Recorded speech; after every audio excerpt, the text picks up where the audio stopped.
so far, starting with Yang. So excellent. Are there any objectives or strategies you're looking forward to seeing? Uh, I just hope they hold on to him for most of the seed. I know some players are not incredibly fond of him, but he can be a pretty good tank, especially if you find yourself in high level situations. Yeah, I definitely love seeing him if I have a weak caster and a reason to go for the giant because he doesn't need really much gear and it's the HP to deal with big bangs or even just be a chemist.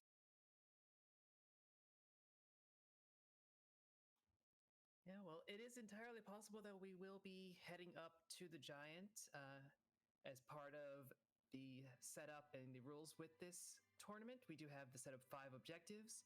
You can see the slots for them on the screen. As soon as we get going, we'll get to see what goes into those slots and what our runners will have to deal with.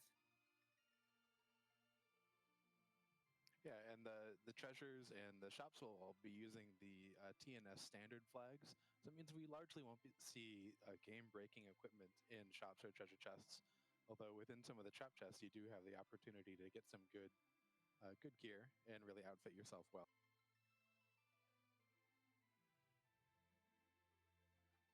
Yeah, it's a nice balanced setup that means you probably won't be rolling 5 adamant armors, especially considering those just aren't in these flag sets at all. We've removed them because, come on, got to give them some challenge.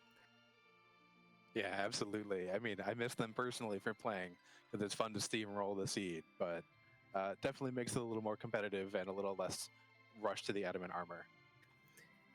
Yeah, fortunately though, we will have the free bosses on, so if we stumble upon, say, Evelyn Royalty or even Dark Knight Cecil, we will be able to handle those fights on the easier side. I mean, Evelyn Royalty is always kind of easy, but still, that makes a few of the fights a little easier to run into, a little more convenient. Yeah, you're not so afraid of Dark Knight Cecil in some high level spots where you'd actually have to try and beat him down while he's dark waving you for massive amounts of damage. Like in The Giant. Indeed, he's very rude there and very rude at Bahamut and Leviathan. He's rude in a lot of spots.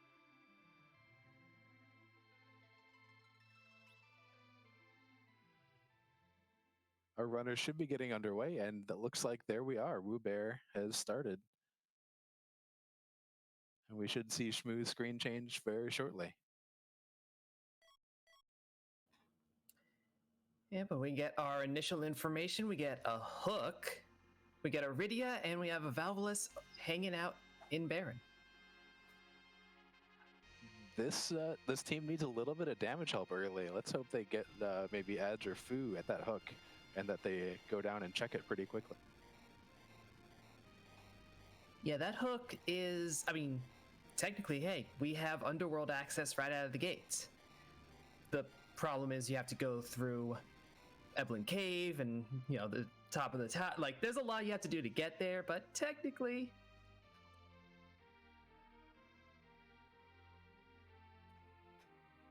Oh, we flew through those objectives pretty quickly.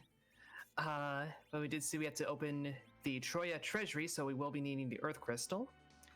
We will need the pass as well, and the Baron Key, and the Darkness Crystal. Yeah, so a lot of key item hunting going to be going on this seed. Maybe we could get some of those in early spots. And it looks like there's Cecil hiding out in the Baron Inn behind a Sparkle Bot.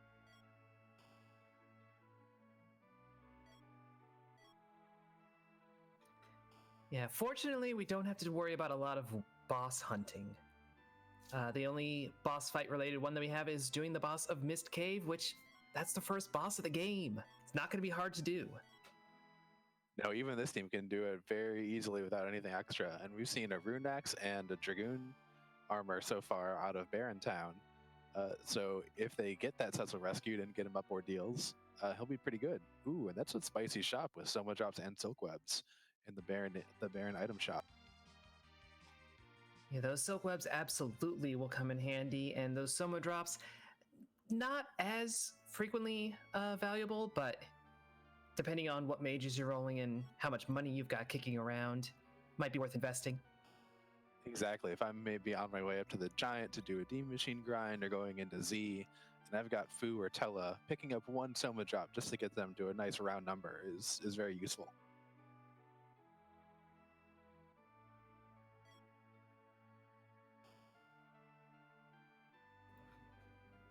And we have Wewbear going through Mist Town, just doing a bit of the looting. I would not be surprised to see him rolling over to the Mist Cave in short order. Yeah, you're probably looking to get Rydia with a little bit more than 30 hit points, and she hopefully is able to survive any punches in that spot. Looks like Dshmoo is going up to Dempsey and maybe going to pick up his hovercraft. Yeah, might as well do that right out of the gate. Didn't see if Wewbear peeked the Mist Cave and dipped out, or just hasn't bothered with it yet. But you know, we'll certainly see it no matter what. Indeed. Ooh, a poison claw out of there. That'll be very nice for the young. Some nice non-elemental damage.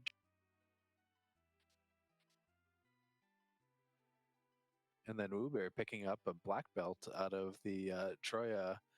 Not quite the Troy treasure behind the Earth crystal, but that'll be nice for Yang too, getting some extra strength. Yeah, and a tiara that Rydia can wear for a little extra defense. Yeah, this is looking to be a pretty well-equipped team already. They'll definitely be able to handle some of the early bosses pretty shortly.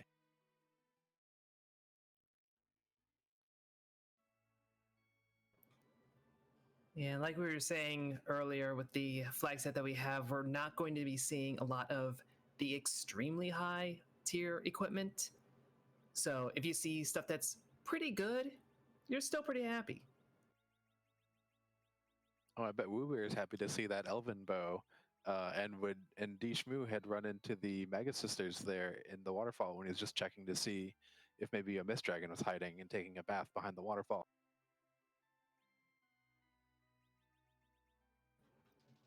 Yep, so that completely rules out that boss. We are not going to be bothering with that spot.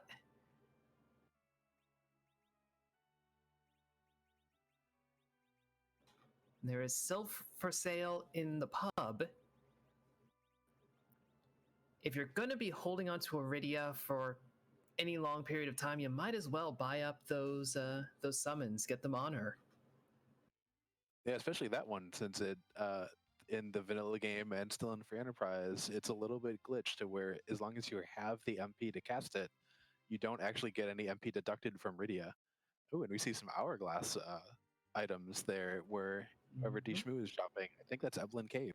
Yep, and that is another great find, especially with the trap chests laying around.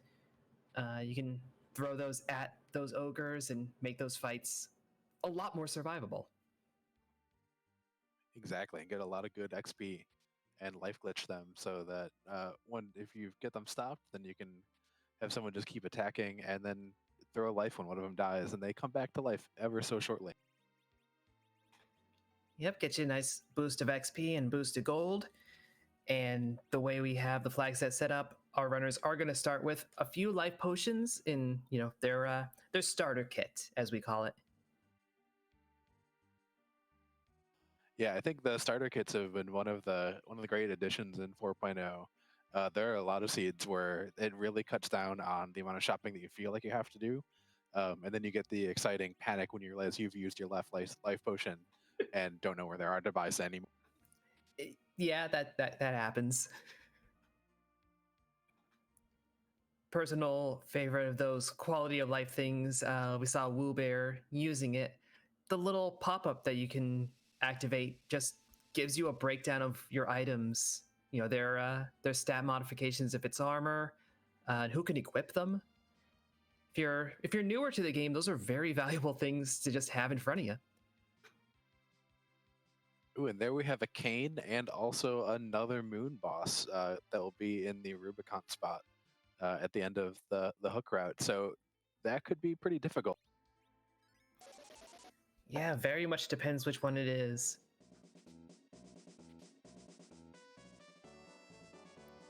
If it ends Yeah, up being Plague, that's going to be especially annoying. yeah, Plague can be pretty annoying, but also can be cheesed fairly well. Um, Ogopogo could be a roadblock for a long time if they don't find a white maid. Yeah, definitely.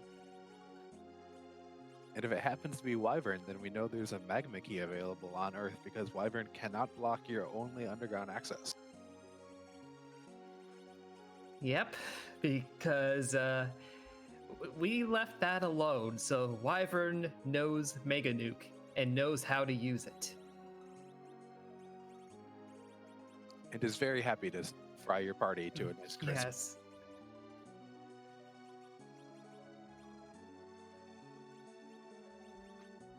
You can configure things so that Wyvern will either just not do Mega Nuke or do some other alternate attack.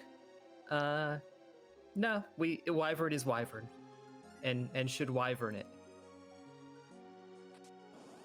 Indeed, Wyvern likes to hide in places like the Barren Throne sometimes to really let you get through that first fight and then surprise you with having to do it all over again. It's like Dshmoo is taking on the Staleman fight. This could take a while to do. Yeah. Ooh, yeah. Yeah, those Stalemen will knock you asleep or just knock you out cold. Yeah, they're going to do a lot of damage here early.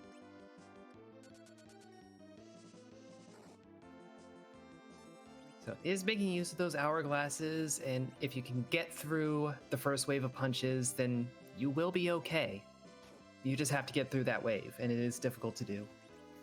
Yeah, and those hourglasses do wear off, so there's a bit of a timer on this. Well, it looks like we've been rated by Free Enterprise. Welcome, Free Enterprise viewers. I hope you guys enjoyed the race that you had over in that channel, and welcome to this race here on RPG Limit Break between Dshmoo619 and Wewbear.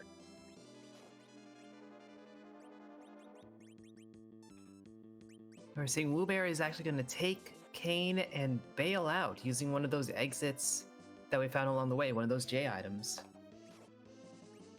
Yeah, those are really nice. You don't have a white mage and lets you kind of dive into these caves and quick get out without spending too much time.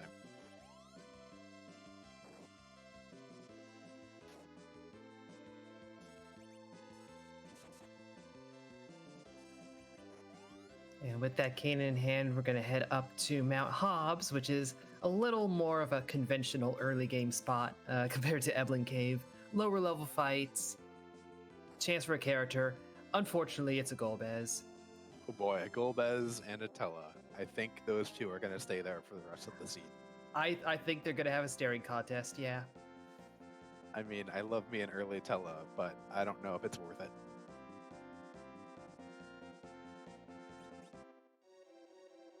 And Dshmoo is through that fight. Probably took good use of that rune axe they picked up earlier. I didn't see what he got out of there, but that could be some really good tier. Good tier equipment. Yeah, and even if it isn't, that's certainly going to be a couple of levels. If only for the Rydia, but certainly Kane as well. Yeah, I think that should be somewhere around 4,000 experience or so, maybe a little bit more if there's a life glitch involved.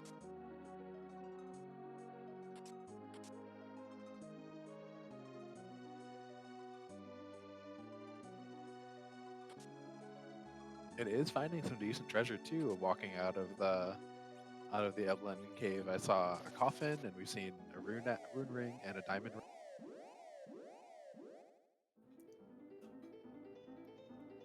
Yes, plenty of valuable stuff, some of which, can't throw on the party just yet, but you're going to want to hold on to, when you hopefully find the corresponding character. If you're expecting to find a Cecil, you want to be holding on to crystal gear as much as possible. Yeah, you're definitely looking forward to holding on to a crystal sword. Ooh, and there is CPU. This is kind of a gross fight sometimes, but it won't be too bad. The hit points here aren't too high. Yeah, fairly low HP, spread across 3 entities. And we're mostly going to be doing physical damage, so we don't have to worry about that wall. Yep, and Kane will be able to just jump over and hit the back row at full strength, so it should go down fairly straightforwardly. Except when he targets the attacker. Which, you don't want to do that. Yeah, Wu reset out before we got to see the Globe 199s come down and really wreak havoc on his 3-person team. That could have been awful. But a quick reset and try again. And here Dshmoo is grabbing The Mist Dragon. Yeah, very nice. Yeah. So, in the vanilla game, when Rydia comes up here, this is where she learns Fire 1. It's a whole storyline thing. Instead, we give her a summon, because why not? Yeah, I mean, you're not really going to use Fire 1 ever, really. So maybe you get a good chance at maybe a Sylph Summon, or I think you can get Titan or Asura, but you're not going to get super top tier ones like the Bahamut or Leviathan Summon.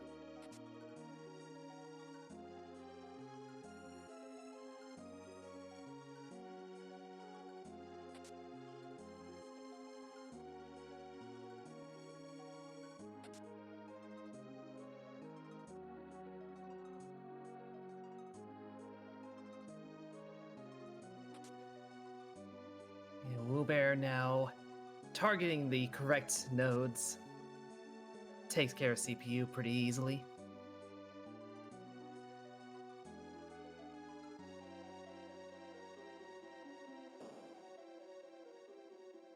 Yep, Rydia gets a bunch of levels, we get a bunch of HP. And we get a magma key, so who knows what that sparkle is? The world will never know. You're probably right.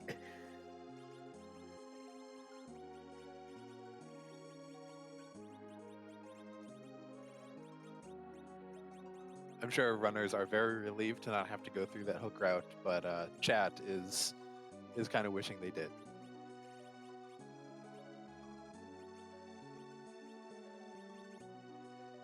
Bacon Pie in chat asking what the best summon you can get from Hobbs is, and Sylph is definitely one of them.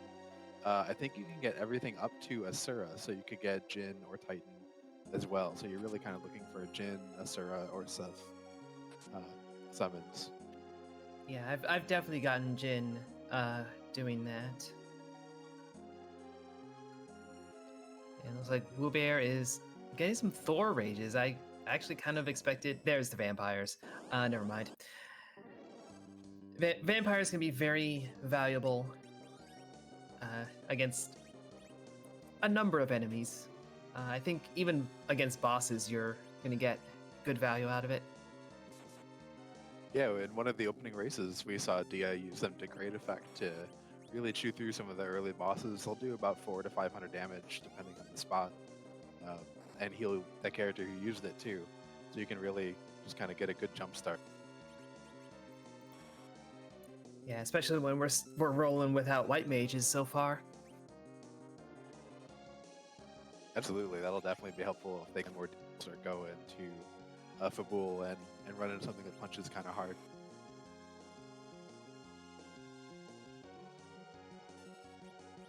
And I'm sure Wu is going to be saving those Thor rages for Kanatsu in a rude spot. Yeah, or Odin in a rude spot. Or Odin in any spot, really.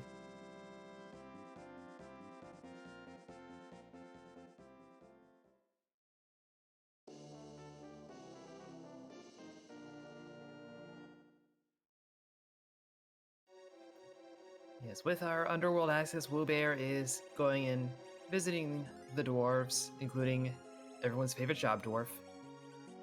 Is that one? The Aquarium Curator. I think I'd like that job. How about you? You know, I could go with it. I don't know that I have the qualifications, but assuming I did, I would go for that.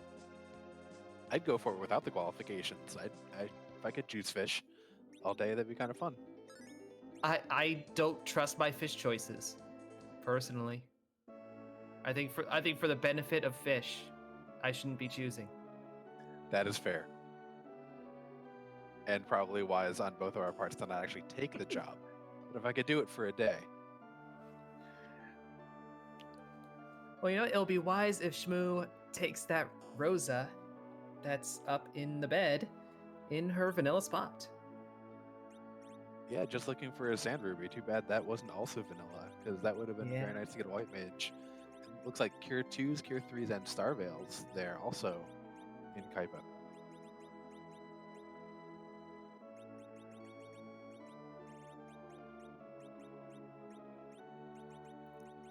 Yeah, I think we can expect maybe another visit to Kaipo, depending how much shopping and how much White Mage we find, because those Star Veils are going to be very valuable, and all the cures that you can get. Wewbear found some life potions and also Bacchus wine. I guess Dshmoo decided that dealing with the old lady in the way was not worth it. And NPCs will wander however they choose. And she's one of the ones that if you're not fast on your button movement, will trap you in there for a good while. You can get around her constantly if you move quickly and in the same pattern. But if you're a little bit off, she's going to trap you. And a couple of early bosses have taken up residence in the Fey March. That looked like Leviathan in the Antlion in the Asura spot, and Octoman taking over Leviathan's normal spot.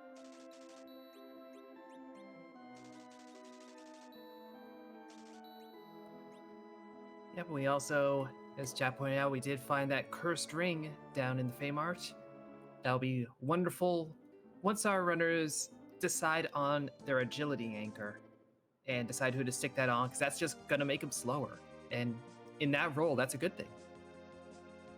Yeah, absolutely. You want to, it really helps you manage your turn order and also just gets you on a little bit more even footing against a lot of the faster bosses. And here Dshmoo is finally taking on an objective that was available to him from the very beginning. Oh my. Oh! That's not the dragon we want to see.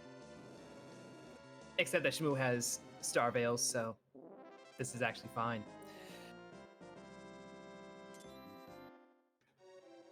But, yeah, we were saying earlier, Wyvern is still Wyvern, which means it will cast Mega Nuke, but you can reflect it. Yep, but I'm sure there's a bit of panic there to start. I know I sure would have been like, crap, or goodness. There are so many words to say when Wyvern shows up, and most of them are expletives, yes.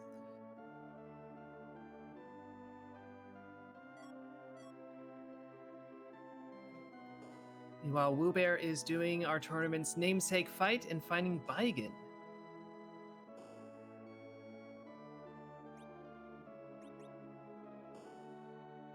This won't be too bad without Sylph Summon that Wewbear picked up earlier. Yep, already taking advantage of it.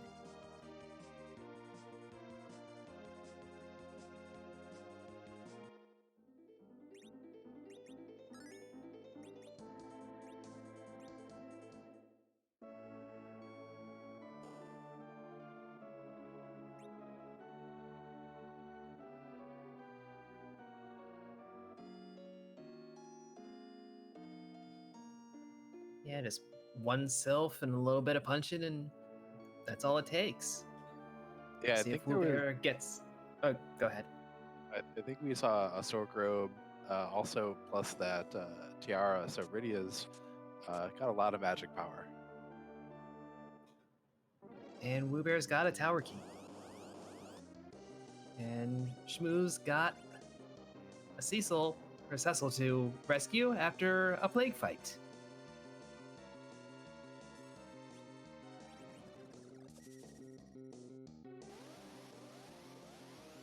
Wewbear picking up a little bit of cutlery from Sheila after the first check there.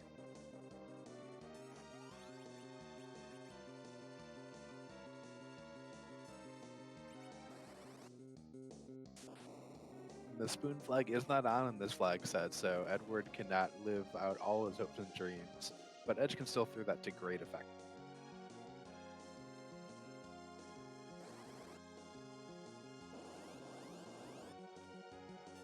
Yeah, unfortunately, Edward's best capabilities are really around using Dancing Dagger or being an alchemist, throwing around the potions that we've collected.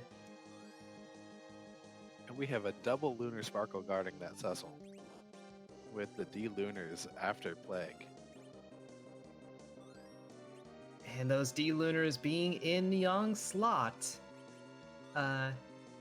they hit hard. They do. This is one of the harder hitting slots in the early, easily accessible overworld, and has a lot of hit points. Yep, because it is supposed to be one of those free bosses. If Paladin Cecil just bonks what is referred to as karate on the head a few times, then it's all well and good. You can't do these dragons don't respond to the bonk. No, but they do respond to Cure 3 very, very well for Dshmoo.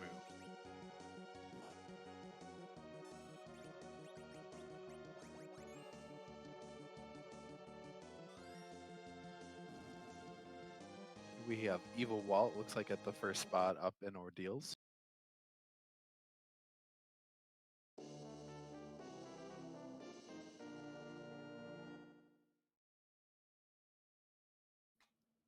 Dshmoo just getting an apple. The Cecil is the more important part here. And he's going to want to go up 2 ordeals right after and turn that boy into a paladin. Yeah, and Dathis in chat pointing out that Kane wasn't really caring about the damage done by those Lunar Dragons. And as indeed, there was some Dragoon gear early on in the seed. I think it might have even been the armor piece. So Kane is well protected.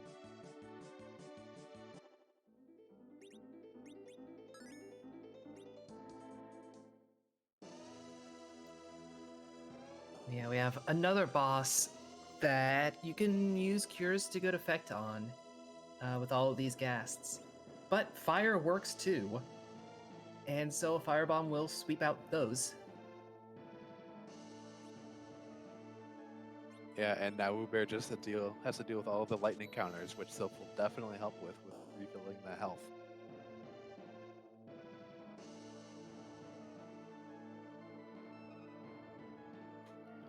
And I think he put the diamond ring on Rydia, which will give her considerable lightning defense.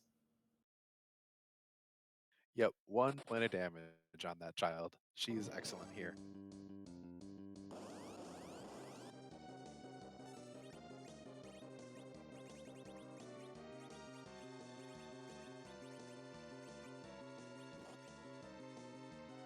Wewbear doing a good job of taking the time to menu during that fairly long Sylph animation. Yeah, doing a little bit of the old ATB buffering. And doing a hit hard enough that we don't even get to hear about Mylon's body.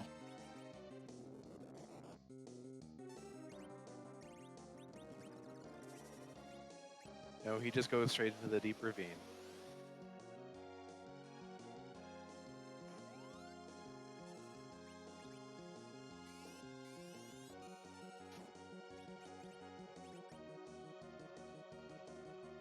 And we get the Darkness Crystal out of the top of Ordeals.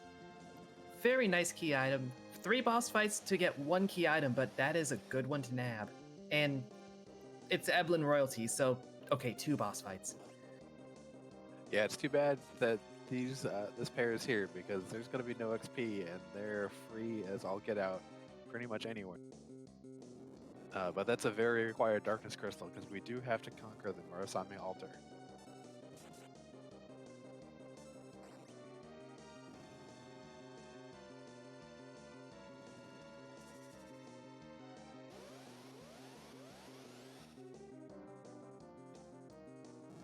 So at this point, that leaves us hunting down the pass, the Earth Crystal, and the Baron Key.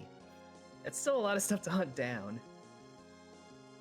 It still is, and there's really not a lot of stuff that's going to point you directly to where that's going to go. It's all pretty open. They have everywhere they could possibly want to go.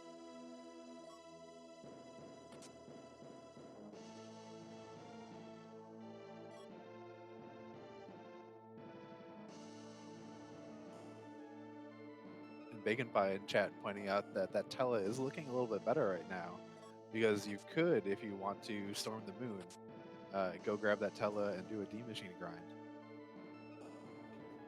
Yeah, that is absolutely an option. Curry Remembers also asking in chat if Liberate Baron includes the basement. It does not. You don't have to clear the Baron spot. You just have to beat the Baigen spot and the Kanato spot in order to take that long walk down to get the pot, and you have sufficiently liberated Baron.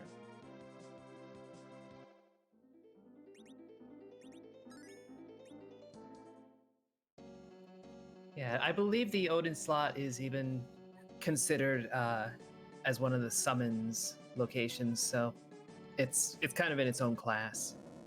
It is indeed.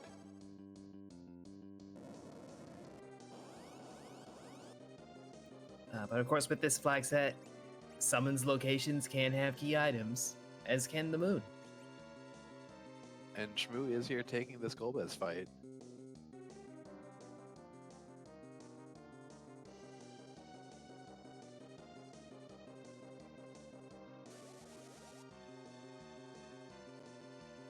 There's going to be a nice long cutscene as the Shadow Dragon knocks out most of the party.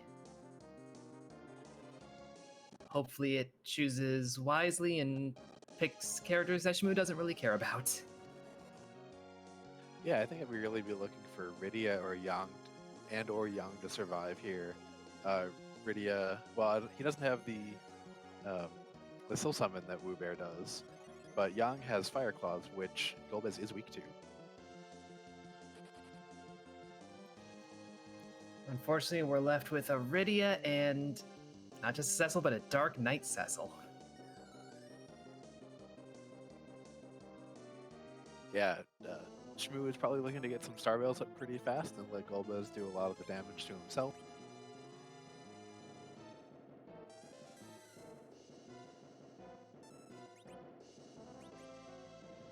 Gets unlucky with Cecil, but Rydia did get hers off.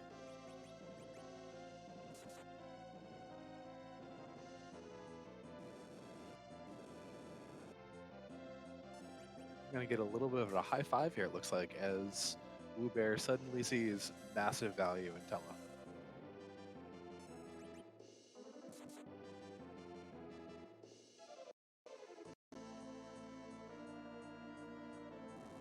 But it looks like, yeah, he's gonna do some grinding first. Oh, it's gonna kill off one of his characters to make sure that he doesn't actually have to worry about that cutscene as much.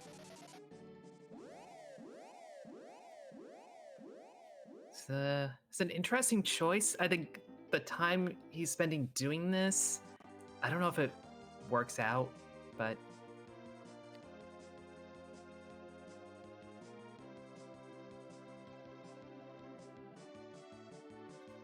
we're already at a point that we're not very worried about these random encounters. No, we're not, but it does make sure that he knows who is going to survive, and that's probably what the value is for. That is true.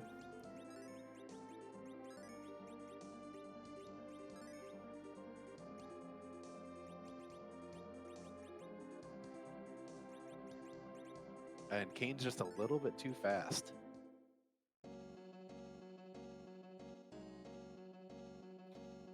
Yeah, Golbez literally laughing it off.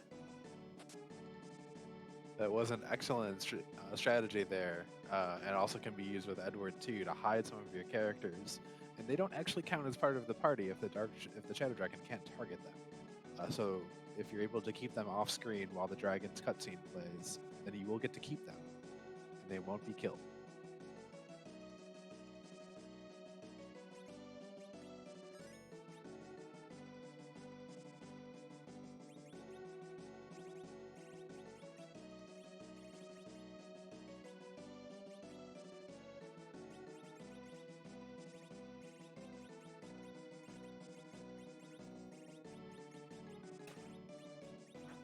So as Wewbear is using these Star Veils to cast Wall, Dshmoo is gearing up to fight a Wall.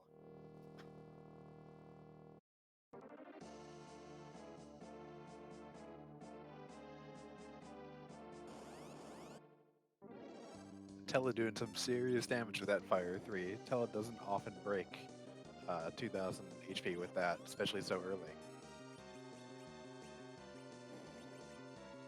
Yeah, but like you said earlier, Golbez is sufficiently weak to fire.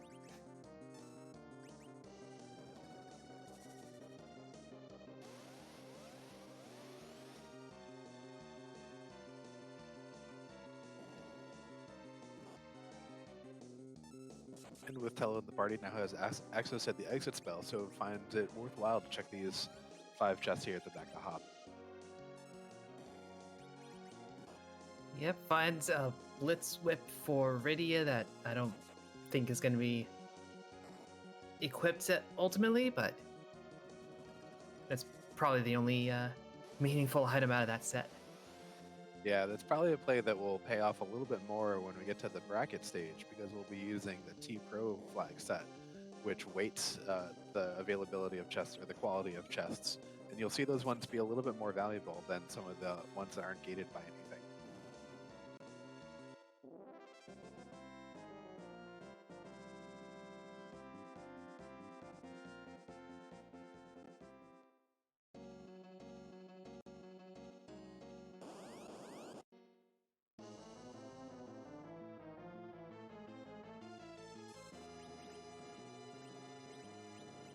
Now we have both of our runners just kind of going over each other's steps, but doing so with more robust parties than the other did the first time around.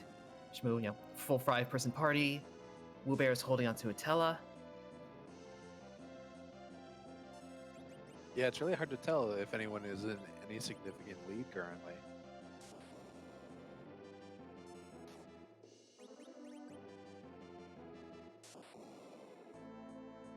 And here against the Lunar Dragons, well, they're going to punch for a little bit less, respective, compared to how much Dshmoo got hit for. It doesn't look like he has the Cure 3s available to kind of just power through them real fast.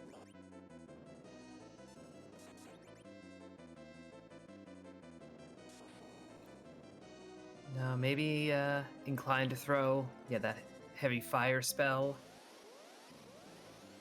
and do things a little more traditionally, I suppose.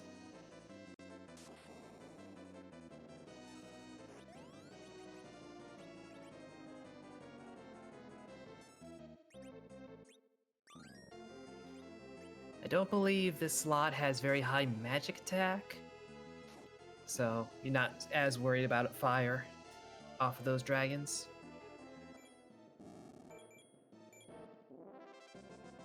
Yeah, and the fire is mostly an HP-based attack, based off of the target's maximum HP.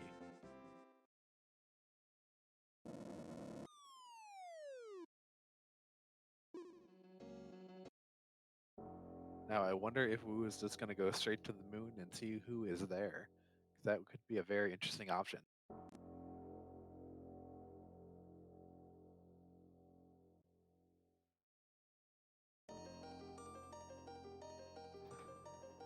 Yeah, this setup does mean that Fu and Edge not likely to show up early. The moon is not early, the moon is late. We could have either of them, and those are always good additions to a party. Yeah, we do see Wewbear picking up one of those Soma drops and a few Silk Webs. That one Soma drop will put Tella at 108 see some Ether 2s in the inventory too, so I bet we are going to see a Demon Machine grind shortly.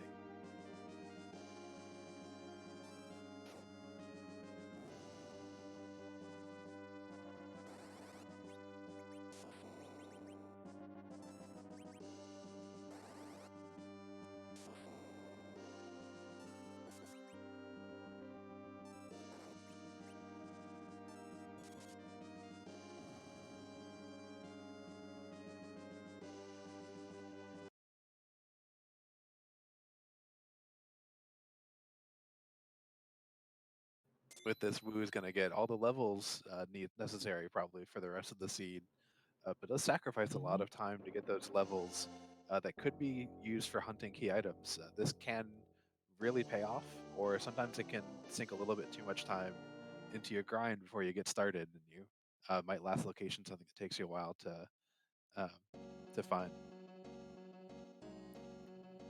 Absolutely. We are still looking for 3 key items in order to complete objectives. And, those can be in some pretty rude locations. The Murasame Altar is a little bit deep, but you can go deeper into the moon, and, you can be forced into rougher fights. And there's always Sealed Cave, which is just always rude. Indeed, but they also could be in fairly free locations. The Tower of Babel holding two key items and also having the tower key. There's not a whole lot going on there. Ooh, and sirens. Maybe we might not see as much of a demon machine grind with those. Yeah, we could end up going back to the underground and scrambling some eggs. Yeah, or pulling the double dragon fight. Or pulling double dragon, yeah. Yeah, because we saw hourglasses too. This is a very interesting option available to the runners this seed.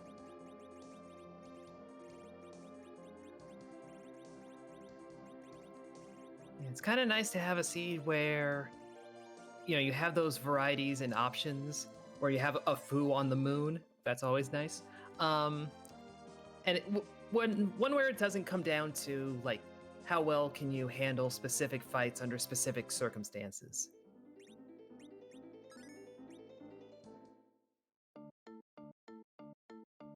And trading out old men, it looks like. Our foo is not fully powered, and we have lost weak.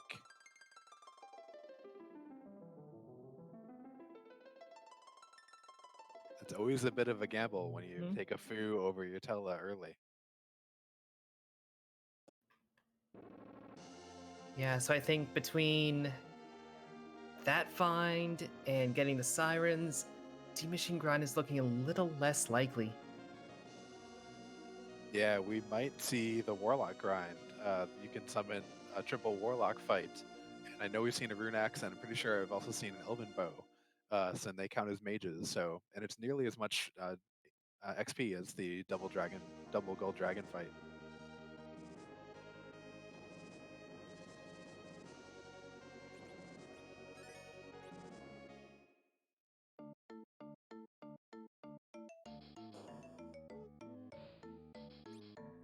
But I also believe we saw Artemis arrows come out of one of the boss fights as well, so that could be used.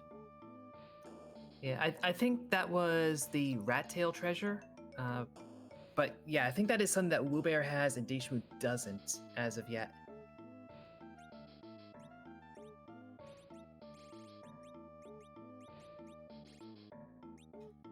And Chad asking, why go with Tella at all? Well, as we mentioned, Tella, once he's powered up, does no weak, which is a pretty effective spell against non-boss spit enemies.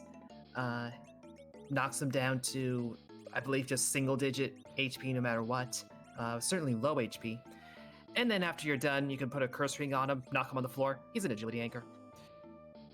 Yeah, Tella offers a surprising amount of utility in this game. Cure 4 will always heal a single target all the way up. Weak is excellent. Tella also gets stone.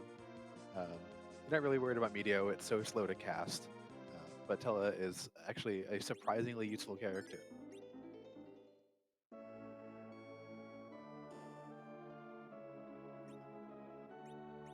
Yeah, but of course, Fu does end up learning those spells as well. You just have to do boss fights to power him up.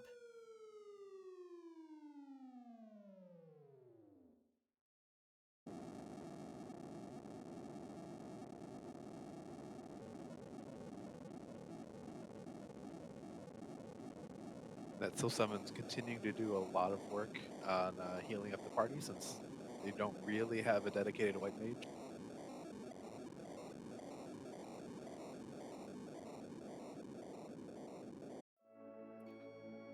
Yeah, that is a bit of a problem. The Rosa that we've seen so far is behind Sand Ruby. And there is, I believe, just one duplicate character uh, over the entire world. We have no idea who it'll even be. Yeah, and we don't really have a lot of access. The only other place we could get another character right now is going to Dwarf Castle. Yeah, or doing the Giant, but I don't think these parties can do Giant right now, honestly. That's true, and I agree with that. They would do the Giant if they had been setting up for a D Machine first. That's a lot of effort for a character.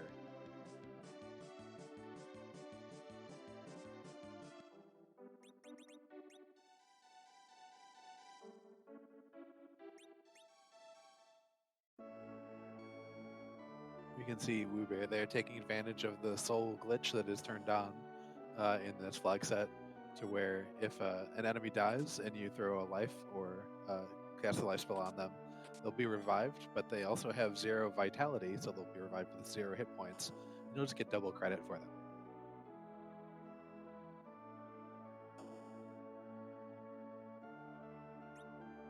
Zildjian chat asking if Fu knows Berserk, and I don't know. I haven't seen it in the spell list, but I also haven't seen too much of his white spell list so far. I believe he does. I don't know that this Fu in particular does, I should clarify, but in general, I do think Fu learns Medio, or not Medio, Berserk. Those are extremely different spells.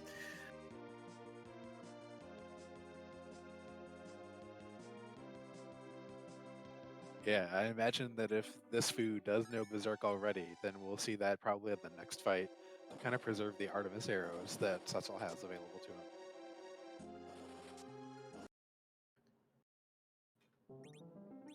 You see a lot of levels. Yeah, a lot of levels. I think I saw 38 on Cecil. Yes, that is a very online paladin.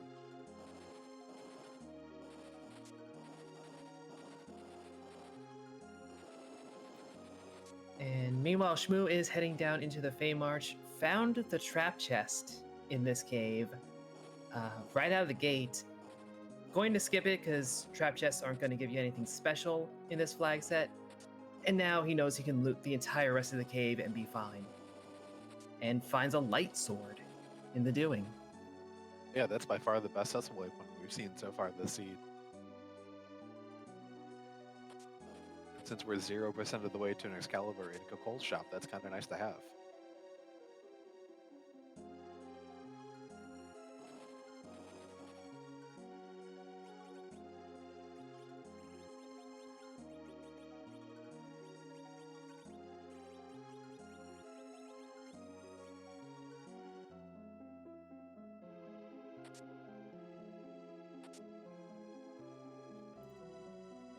So this is kind of going to what you were saying earlier, Antidale, about do you do a grind or do you do a hunt?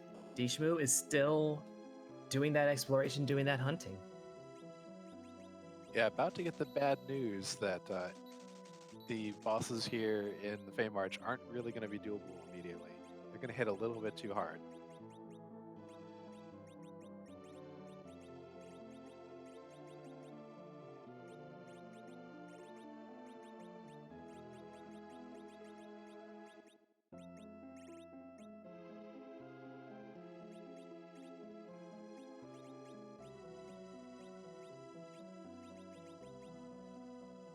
Dshmoo is also taking the opportunity to sell a bunch of inventory to pick up some wine, because it's just so valuable to get that Berserk spell, or Berserk ability castable, self-castable by your melee characters.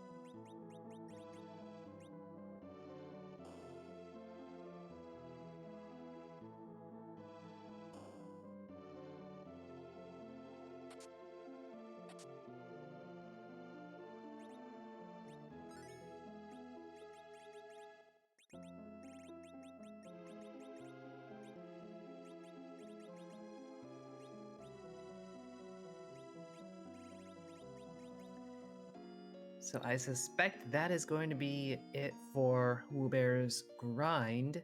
Now going to start hitting up some of these boss spots and maybe find some key items. Certainly take care of the Murasame altar.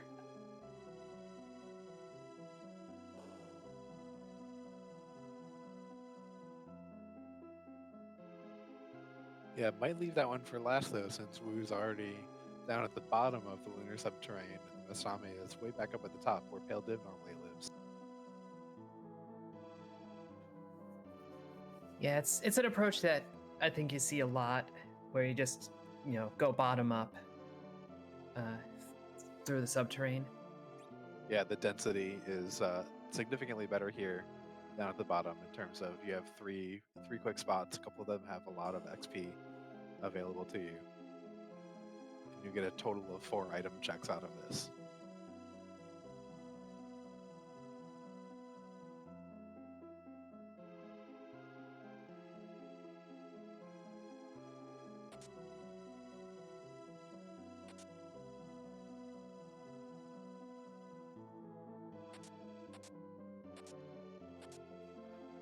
Yeah, I think it's only a questionable move if you're looking for your last item before the crystal, or the crystal itself.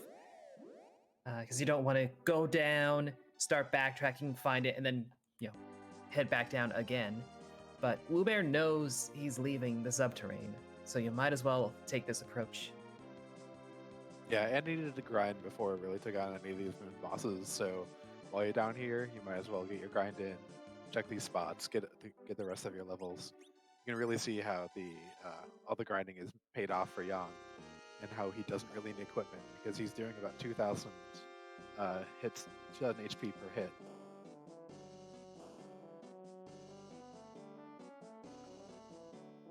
Dshmoo getting another annoying NPC, being over in the dwarf castle,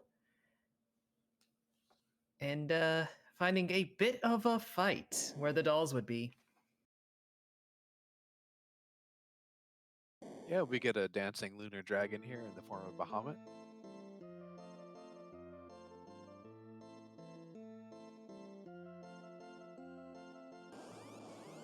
Gambit, our tracker, noticed that Food does not know Berserk yet on Wewbear's side. Knows Cure 3, Blink, and Life, which are very helpful, but no Berserk yet.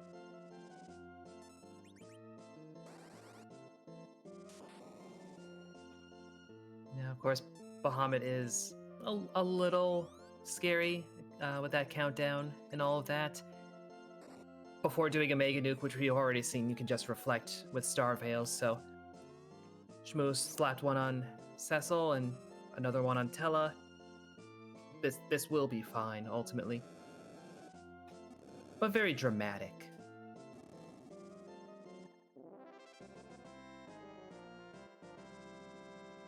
Yep, Cecil gonna get a good bunch of levels.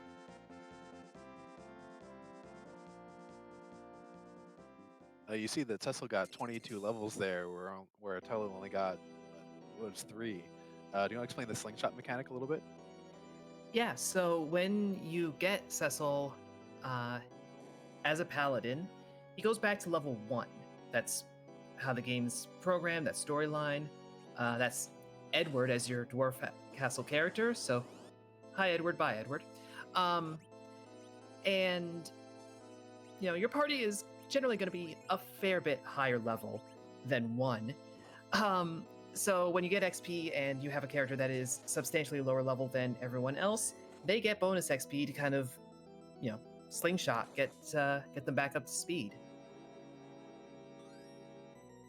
Yeah, you can really use it to great effect in places where, you can have bosses or have monsters continually resummoned, or just have a lot of XP available in the fight. And Wewbear looked like pick up Masamune and an Artemis bow behind that bomb. Yep, plenty of higher tier treasure, but not key items.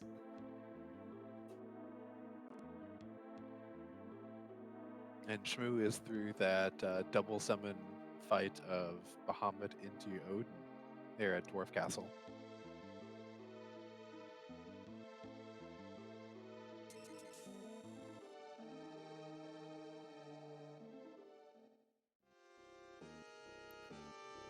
we find the Elements boss rush.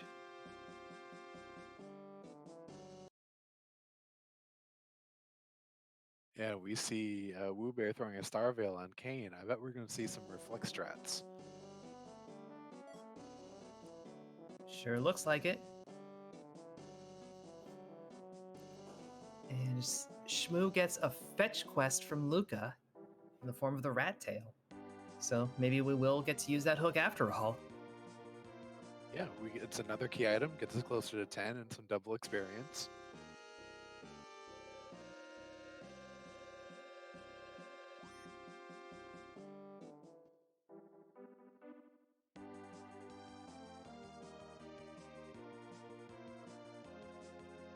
The reason Wewbear is reflecting spells instead of doing any direct damage here in this fight is that the bosses kind of cycle through here, but they'll only cycle if you do direct damage. If you're reflecting spells, the reaction script, like pretty much all reaction scripts in Final Fantasy IV, never kicks in. Yep, so we stay on the Mylon phase, which very predictable weakness, relatively predictable attacks. They are hitting fairly hard. But this is certainly a lot more consistent and a lot cleaner than having to deal with Volvulus and Rubicons and, the whole shebang. And Death is in chat asking if we found D-Mist yet. And no, we have not. Only a white shirt for Wewbear's trouble there. A pretty good piece of gear, but not what he was hoping for, I'm sure.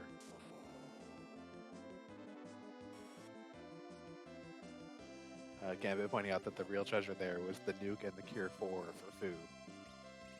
Yeah, nuke is always a lovely spell to find for your black mages. Goes off with basically no casting time.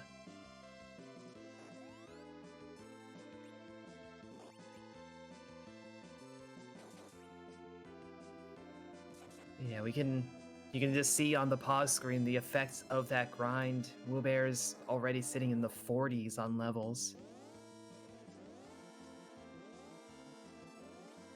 Yeah, Wewbear is not going to worry about the Z fight, I'm pretty sure. And we have Dshmoo doing a little bit of possibly a mini grind here on some trap chests in Lower Babel. These can be a very good play, especially if you're looking for some better tier gear on your characters, because Yang with a Thunderclaw or Sid with a Hammer can pretty much one-shot the alert, and then you can have a good chance at high tier gear out of the trap chest. Yeah, like that ninja shirt. Sadly, only Edge wears those, but they do sell for a lot. Yeah, and I feel like both of our runners are probably settled into their parties at this point. Do you take an Edge if you stumble upon him? Maybe you get rid of Yang, maybe? Yeah, if I'm Dshmoo, I think about it. Depends on what my overall weapon set looks like, whether I keep both Yang and Kane if I don't have good weapons for them. But Dshmoo hasn't seen that Masamune up on the moon yet. This is Kainatsu either at the Wyvern spot or at Plague. This was the Plague spot.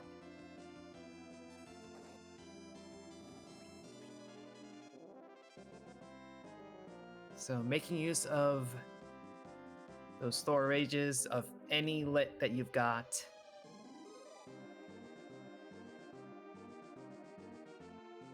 Yeah, because while Kainatsu has the water up, is able to use a wave attack, which deals damage based on Kainatsu's current HP. So in high HP spots, this is a very scary attack. Able to use it even after you knock the water down. Yeah, as long as Kainatsu gets it queued up, once the water is gathered, it's going to go off. So you have to use that lit spell right before he actually queues the wave in the ATB system here.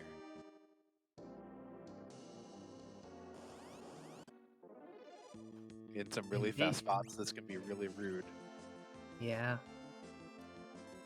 Less rude of a spot, Dshmoo hitting up the super cannon and finding the vanilla imps.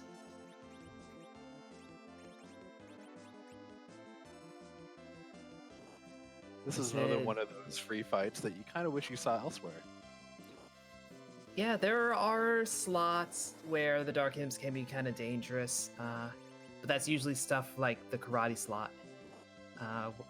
Early slots that have unusually high physical, because that's all Dark Imps are going to do is physical damage.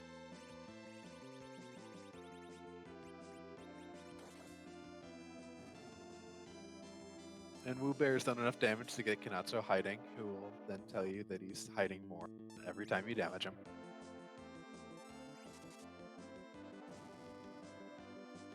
I mean, we've all had those days, so I don't blame him. Yeah, some days you just want to hide under a blanket and get nice and comfortable. Yeah, Tell the world to go away. Just hide under your shell on the moon until an old man nukes you. That's not usually a very common experience, though, but it works for Wewbear.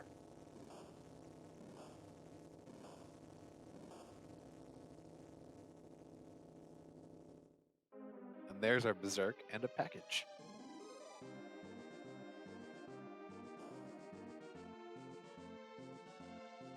So we get another key item.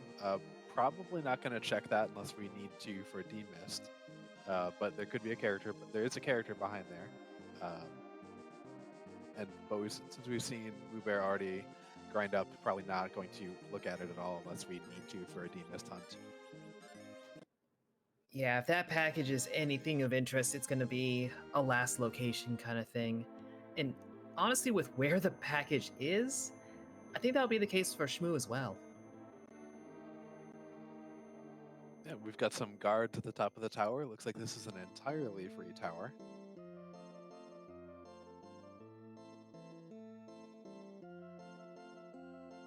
We'll find out shortly whether it's the Kaipo or the Baron guards. I don't remember if we've seen either of them yet. I don't think we have either, but it is the Kaipo set. And there's Yang. And Dshmoo doing excellent work using the coffin immediately on the officer and getting a life glitch. The officer has the bulk of the HP and XP here in this spot. And as soon as the officer's gone, the soldiers just start fighting amongst themselves.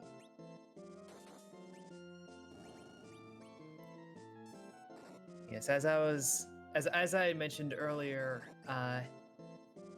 the script is that Paladin Cecil hits Yang over the head, and that ends the fight. We have free bosses on.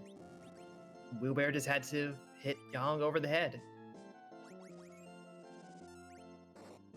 Yeah, it's nice to be able to do that in that spot, because that's a pretty high physical spot, even though the HP isn't enormous. So it's nice to get Yang out of the way and stopping to punch you. Yeah, we saw he got like 2 kicks and 2 bonks in before Wewbear could do anything. It's a very fast spot. And that was a sand ruby on top of the tower. Be interesting to see if Dshmoo goes and picks up that Rosa and gets a real white mage.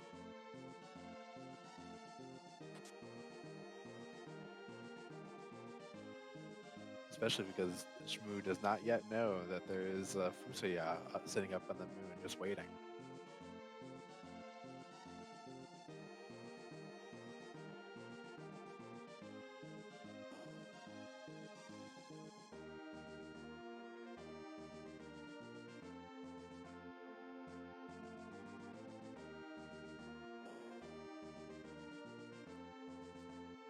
Well, our last subterranean boss is going to be Asura. See if we go with Reflect strats or just Life Locker.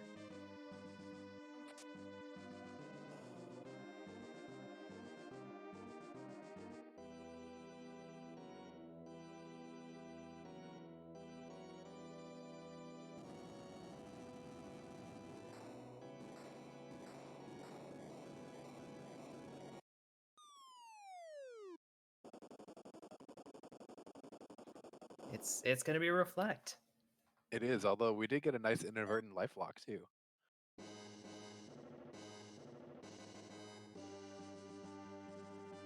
And looks like Dshmoo is holding on to both tails now. Getting the pink tail for finishing the tower. That's not going to get you adamant, but it is going to get you a high tier item of some description. Yeah, that could be a crystal sword or a white spear, or it could be also a white robe. But hopefully, for Shmood, going to be some high tier Cecil Arcane gear.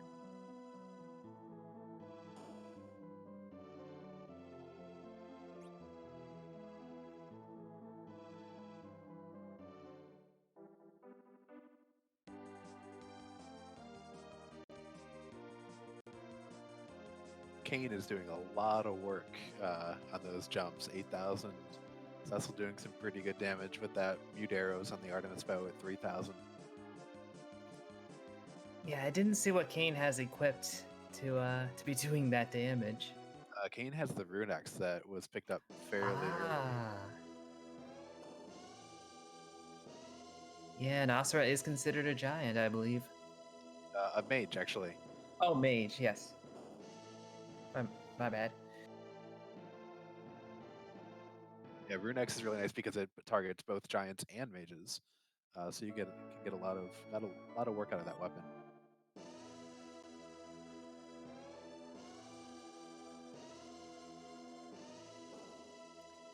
And you can get a Baron key out of that fight, so that is required 2 times over.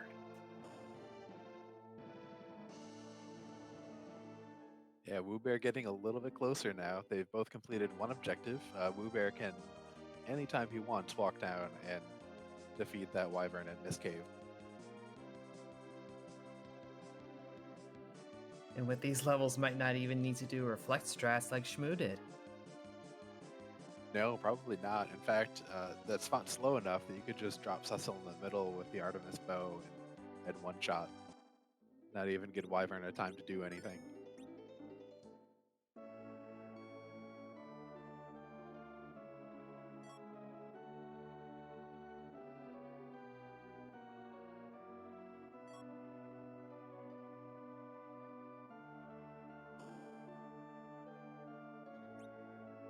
But before we go, Wewbear is going to hit the Cave Bahamut for one last check. And since we know we're going to get the pass somewhere before we're done, this is all the moon you gotta do. Yeah, Wewbear is done with the moon. This is another place where you could have used sirens to do the double dragon grind too.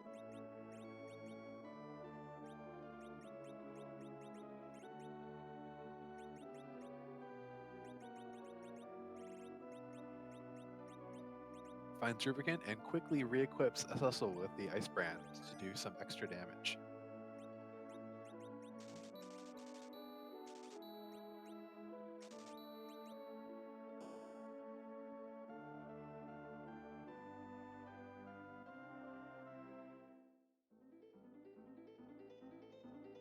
And since this is normally where Bahamut Mega Nukes you, the magic power in this spot is a little bit low, so those fire counters are pretty easily shrugged off.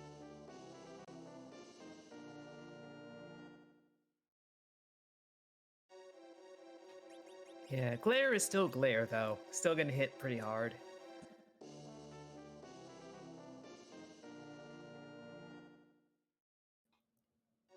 And Dshmoo, meanwhile, heads to the grotto, gets the Artemis bow and the Twin Harp.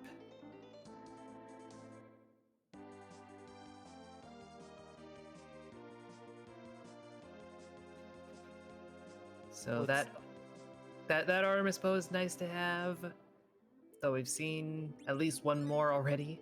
The Twin Harp might end up being a little bit of a fetch quest, but it is a tune, and we all love to hear a tune. We do indeed, and Dshmoo might be going pretty much immediately after checking the shop chest to check on that, because if you've already taken the time to get the rat tail and then turn in the rat tail, following through that chain is not a bad idea.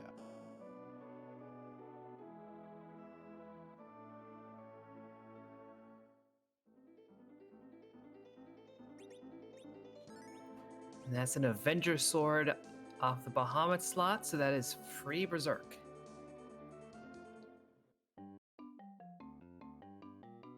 Yeah, that's something that Wewbear is going to be pretty happy to have. Both Cecil and Keen can equip that and use that to have auto berserk that can't be taken off.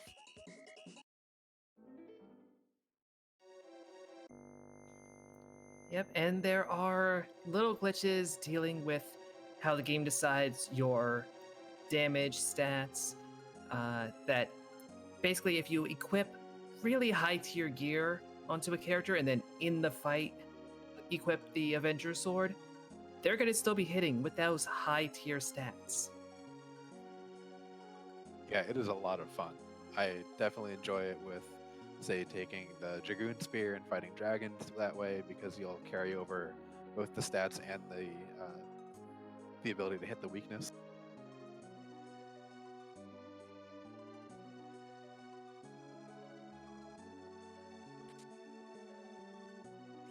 And Dshmoo going straight to music, gonna give us a nice show. And fix the Soma drop too. That Tell will be happy with that. Ezzy in the chat asking, what is that game? This is Final Fantasy IV Free Enterprise, a randomizer of the Final Fantasy IV, which you might have known growing up as Final Fantasy II in the US, where it's an open world randomizer. You get the Enterprise, and then you get to just go wherever you can. There are certain places that are locked by key items, so you might need the Baron key that you normally get at the Baron Inn in order to get into Baron Castle, but that placement of the Baron key will vary from seed to seed. Scala Kitty, who has done most of a little bit of a secret that we'll show at the end of the run, pointing out that we have a Discord, and that you should feel free to come in and join, or actually pointing out the main site where you can go generate seeds.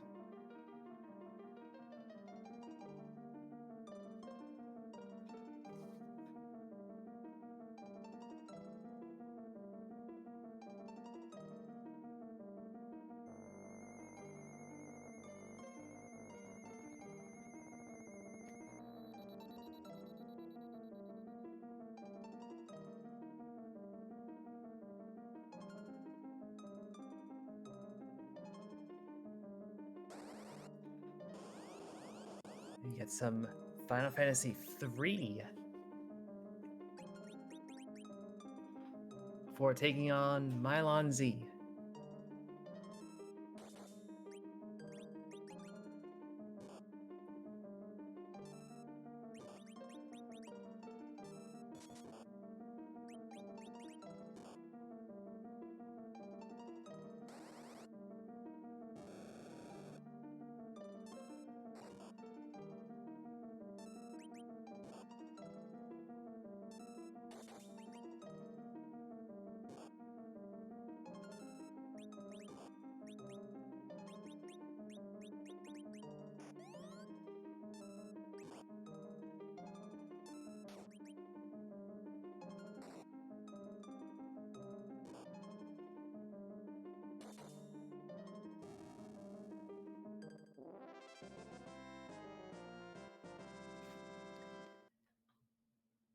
And with that fight over, Wewbear is over in Baron Castle, fighting, I guess, our other namesake, the Fabul Gauntlet, on the throne.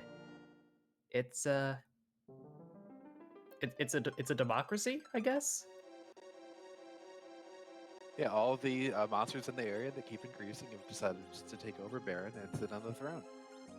And here we see one of the new flags in Final Fantasy IV Free Enterprise version 4.0, where you get to see the Gauntlet is no longer the standard fight that assaults Fabul. It's instead drawn from the surrounding pool. So it will change. Each spot gets its own set of 5 encounters that it will use.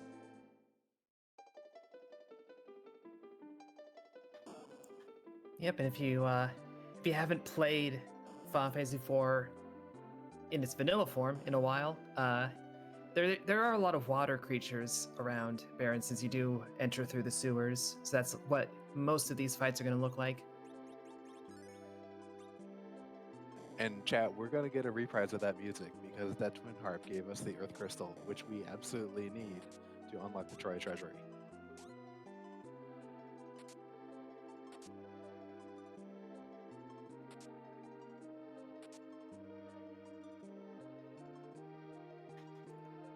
So that means at this point, we're just looking for that pass. We are not looking for that child, probably. Porum just immediately gone.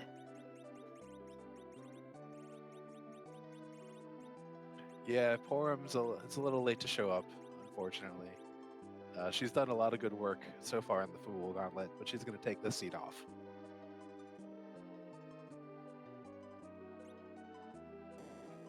Yeah, just let Gramps deal with it. We're temporarily back at a tie for objectives completed until Wewbear finishes this long walk down a hallway.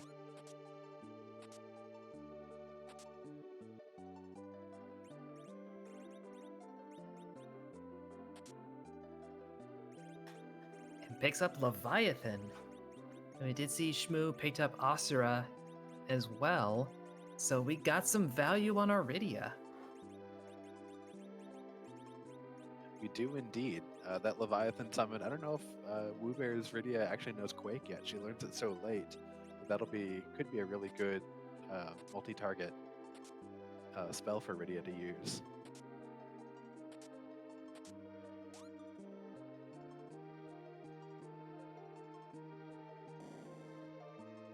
And Dshmoo going through that Troy Treasury, I didn't see a whole lot of great value.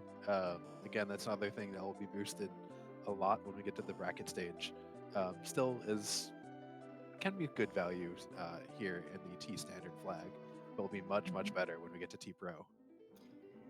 Yeah, I saw a lot of like mid-tier equipment, a lot of mid-tier armor, stuff that, you know, if this were earlier in the siege, you'd be very happy to find. Now you're just like, I already have that, or I have something slightly better. You're not terribly concerned anymore. It doesn't even sell for a lot. Yeah, and here it looks like we've just got a lot of blue robes in Baron. Waterhag has taken over Odin's spot.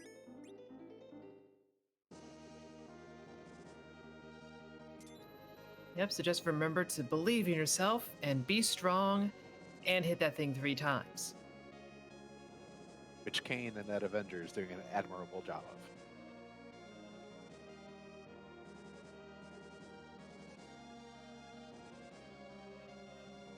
And that gives us the pan for yet another fetch quest situation. Yeah, would not be surprised to see Wewbear immediately chase that.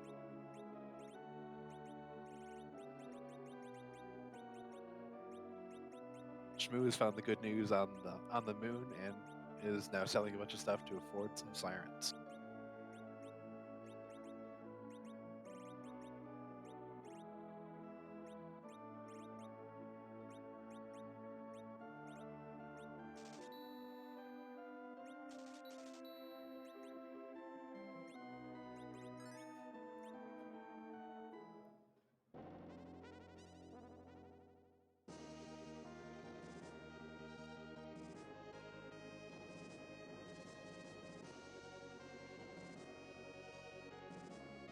We're going to take that Ogre Axe out of Mist and throw it on Cecil.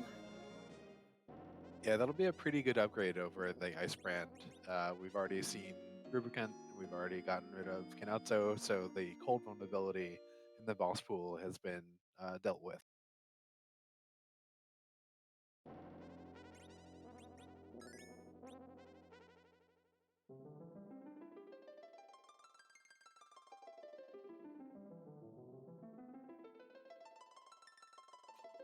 It's time for Dshmoo to get Foo. But will he keep him? I imagine so. Dshmoo's done a decent number of extra bosses that Wewbear hadn't by the time Wewbear got up here. So will pretty much be a drop-in replacement and upgrade over Tella.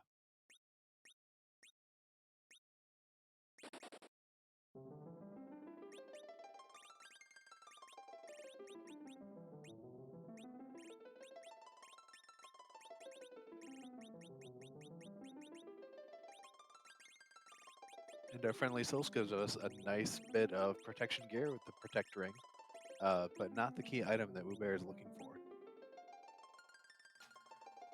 Yeah, unfortunately, he just flew right past where he wants to go.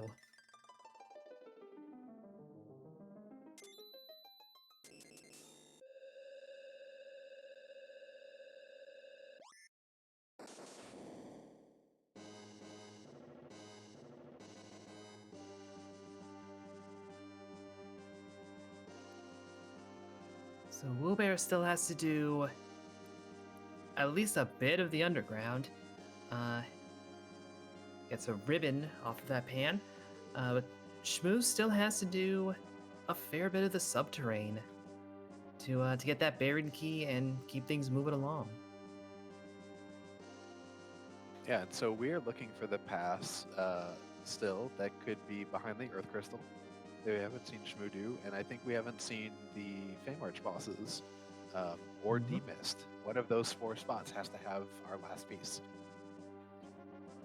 Yeah, or the piece that leads to it, in this case, the Luca key. Indeed. So that's the only thing remaining in that sense.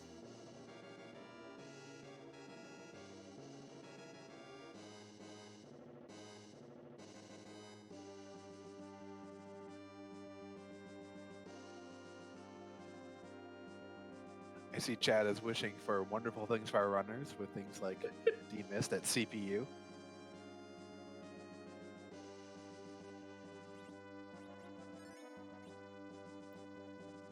Well, I mean, that CPU or package, those are your last location kind of spots at this point. You have really no other incentive to do the giant other than D-Mist hunting. And the package is always a desperation play when your party is settled.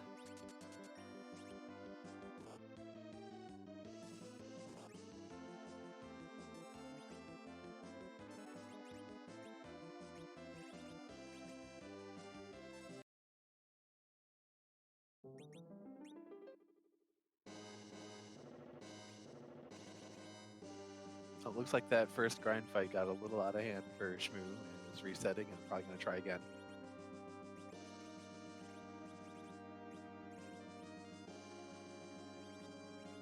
Yeah, with that full power Fu, you can just throw Nuke and Weak around and take care of a lot of stuff. But you gotta make sure those dragons play nice in the first place. They will still hit hard. Yeah, this grind overall has become a lot less popular because of the item rebalancing that was done in version 4, to where sirens and hourglasses are far less prevalent. So it's kind of rare to see them both in the same scene. And without the hourglasses to stop the dragons, they are very, very mean.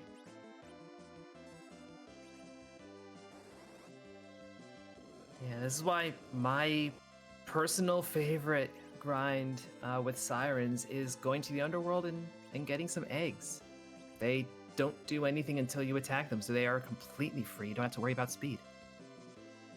Yeah, and they're good XP per fight too, and per minute. They're definitely up there with either this double dragon grind or the D machine grind, depending on how many levels you need. Each one has its own value. Mm-hmm.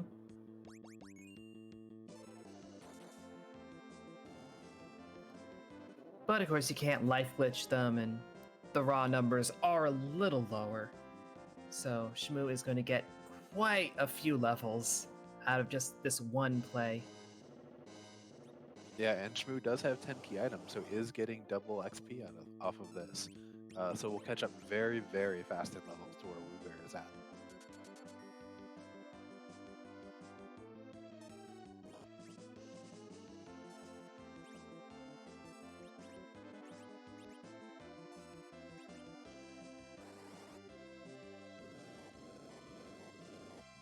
I guess that's your main risk of doing an early grind, before you have the 10 key items. And in a situation like this,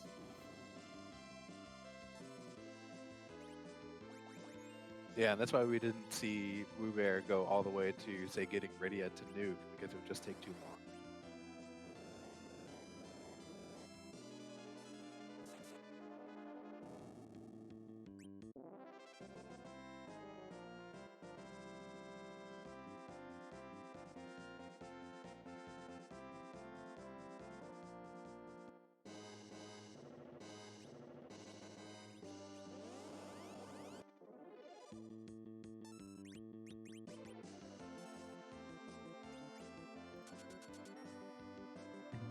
Chad asking, what's the toughest normal encounter? I think that partly depends on what you want to consider toughest. Red Dragon is definitely going to be near the top of that list, no matter how. Yeah, that heat ray is awfully damaging.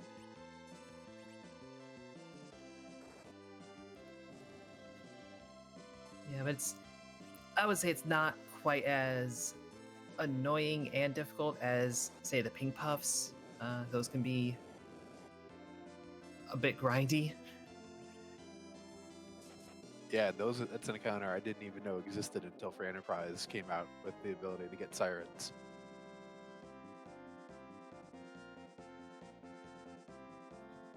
Yeah, it's the grind to find that in the first place, and then the dance kind of it's an interesting fight. I've done it once just to do it, and it takes a while.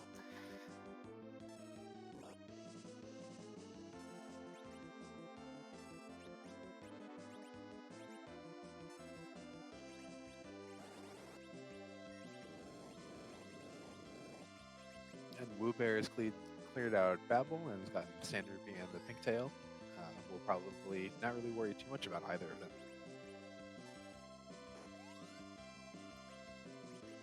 And heading down to take care of the Feymarch bosses. Really, at this point, Wewbear is avoiding the dwarf castle. He clearly just does not want to go there. I guess wants to keep Rydia young. Well, also probably just looking to maximize any advantage we'd get off of doing the moon grind first and just coming back. You kind of want to avoid this stuff that's a little bit easier. Just so that you can make sure you clear out the stuff the opponent might not have been able to do so far. I suppose that's true as well. Unfortunately, unless the pass is down here, it's not going to help Wewbear.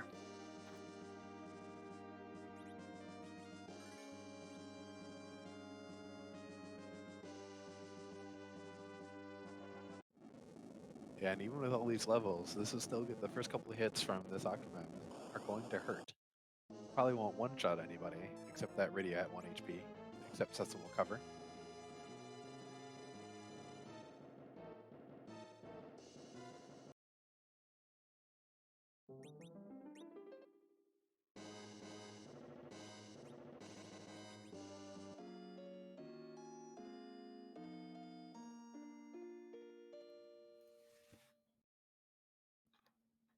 Yeah, we're already taking down some of the tentacles off Octomam, so this is gonna get a bit easier, a bit smoother going.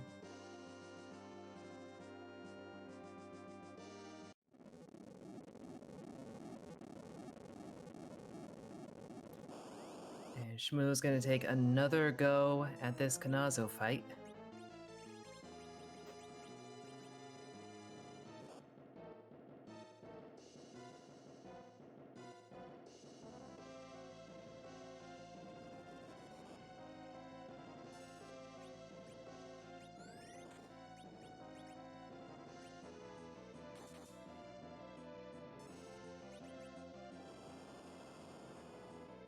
Yeah, and again, that Avenger and Kane berserking really helping out, getting all the damage down, getting all the arms out of the way to slow down Octomam.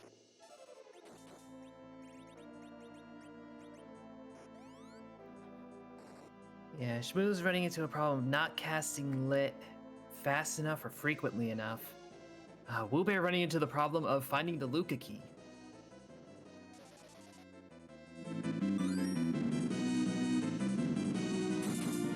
Well, either problem of rabbit hole or solution to his problems. At least a solution. We'll still need to do Dwarf Castle, right? Still has to do Dwarf Castle.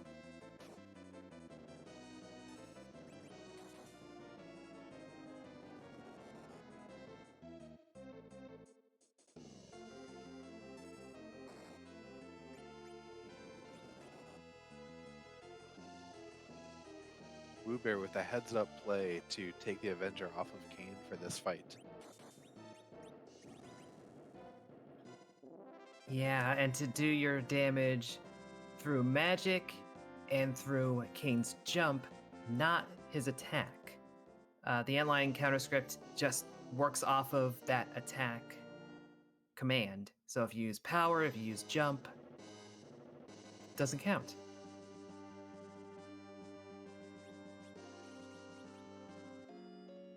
And let Cecil with that good armor and high HP take in all of these physical attacks.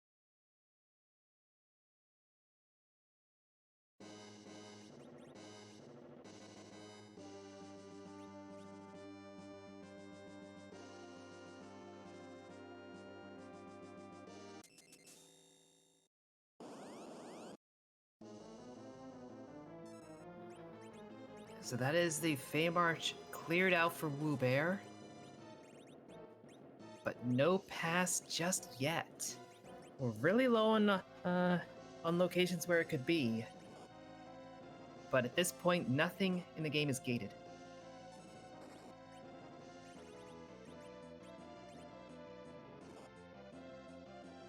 Yeah, we could see that pass behind Earth Crystal, behind Luca Key, or behind a Team Mist that we have yet to see.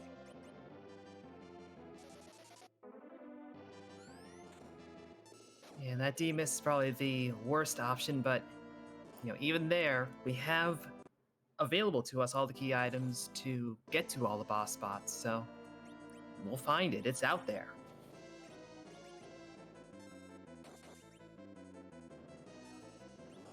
Chad asking if Dshmoo turned into tails. Yes, that got us the Twin Harp and an Artemis bow. The Twin Harp then led to the Earth Crystal, so that is a very required tail. Death is pointing out that the Power Shirt is not a bad pickup, though. Indeed, that's a good strength booster, and strength increases your attack multiplier. So put it on someone, maybe that Kane, and see the damage go up a good bit. Yeah, I suspect we're okay with Kane's armor, but Yang could probably still use it. Since he doesn't have any special armor available to him, and I know we've seen Dragoon armor. Yeah, it'll kind of end up which character Wewbear wants to maximize damage on.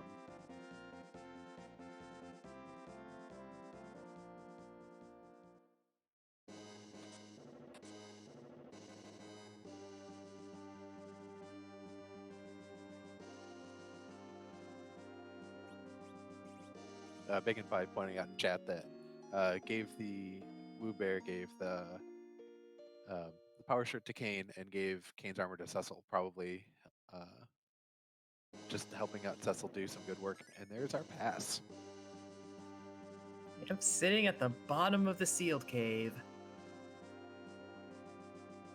That you could not shortcut your way into, as we have disabled that glitch in this flag set. So you had to go through sealed cave properly and then take on the Baron guards. Which is a nice little treat to get a free fight here right at the end. Although Wewbear does not yet know how to get into Zot or into the Troy Treasury, actually. Yeah, but this is overly dramatic music for what Wewbear is facing right now. There's so much energy and tension in the music in this slot and its guards. Especially with Kane doing a 9,000 point jump. Dude's good at jumping. And Fu getting the stone to hit, those guards are not immune to it.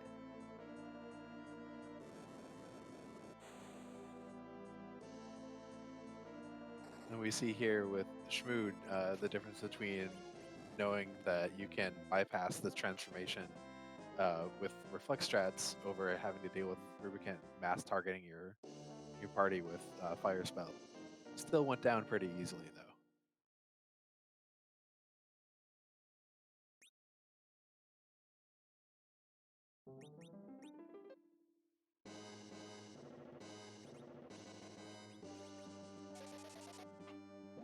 The rare use of warp to get through a dungeon. It just takes you back to the previous floor. It doesn't take you out. But exit doesn't work in the sealed cave.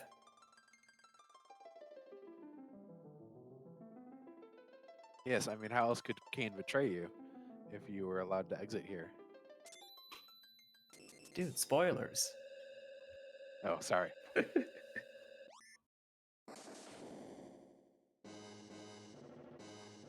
I know, gasp. Cain betrays you in Final Fantasy IV. It only happens, what, 3 times in the story? I mean, he's your best friend, so of course. Yeah.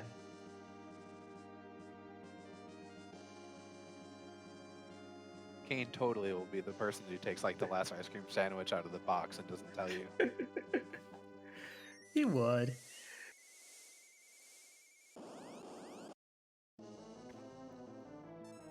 Ooh, Yes, we might have, continue. Oh, go ahead. Go ahead. yeah, we might have Wewbear doing a Demus check and maybe has forgotten that Ordeals has not been done. Or this could just be a shop check to buy some stuff. Could be looking for Cure 3s. I don't know. I think this is a demist hunt. And I still think he knows full well that he's not done the dwarf castle. This feels like intentionally avoiding it. Yeah, it could very well be. It's something we'll probably have to ask Wewbear if they come in for an interview after the run.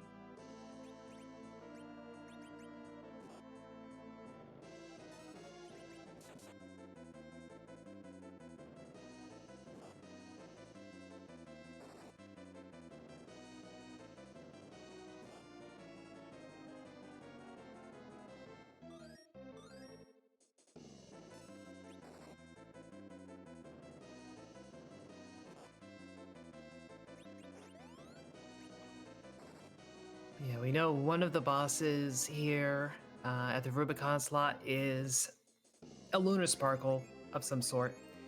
Don't know what the other one is. Don't expect either of them to be that difficult with how these parties are currently looking. I think we're pretty good. Yeah, absolutely. And Titus Sect in chat asking what the rules of the tourney are and if 5 quests are required to get the crystal. That's indeed true. The 5 objectives will be random for each seed, and the players will have to complete each one of them in order to get the crystal, and then fights are open. And here is Demist. This is actually not very good. Only because we're in no mode essentially. We know where the pass is. We know where the Earth Crystal is. Wewbear is finding value that's not actually going to head anywhere. Yeah, luckily I can't lead Wewbear too far astray.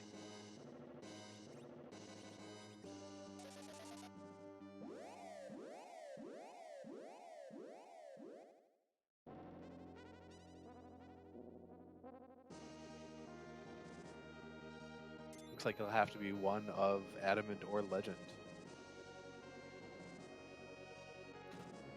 Yeah, those are our only remaining key items.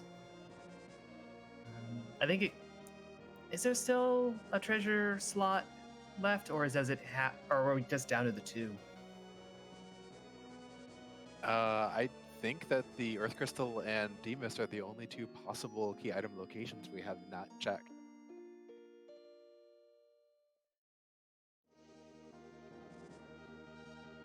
Then yeah, Wu is going to be halfway to an Excalibur that would be nice to have, but is not worth a lot of time and effort.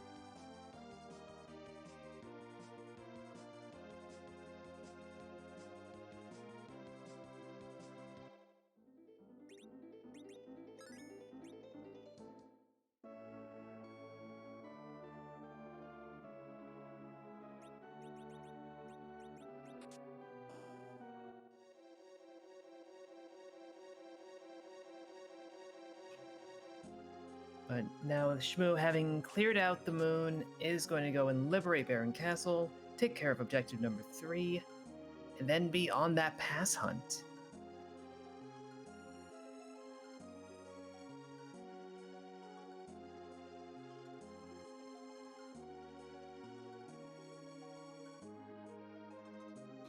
Yep, that is the Legend Sword.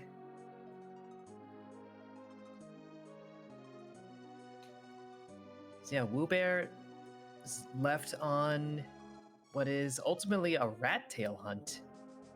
Looking for that to get the Twin Harp, to get the Earth Crystal.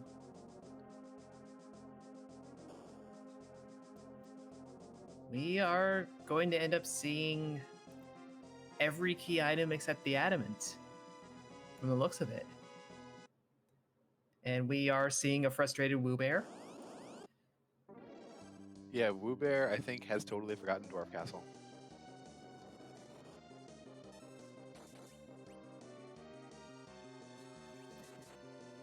I'm just like, I'm a little surprised because you have Rydia in your party, so you can see that she's still a child, and that's what makes Rydia grow up, is doing Dwarf Castle. Yeah, it's easy to kind of forget that in the middle of a race too, though. Nice, that is true. And Dwarf is usually a pretty early underground check, but we had Magma Key so early that Wewbear looks like has just totally blanked.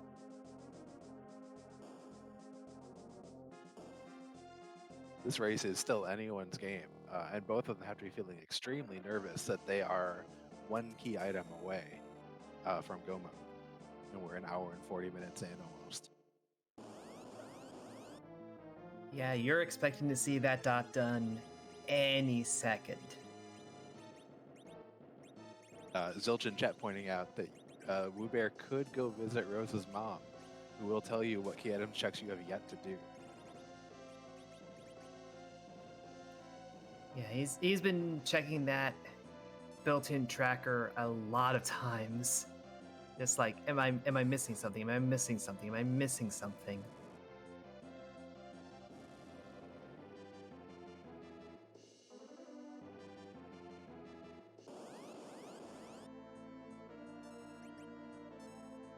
Yeah, chat wanting a little bit of clarification on Rose's mom.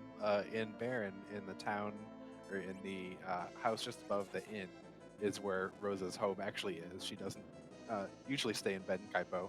That's just when she's sick. But you can go talk to her mom in the house, and Rose's mom will tell you exactly what you have yet to do for key item checks.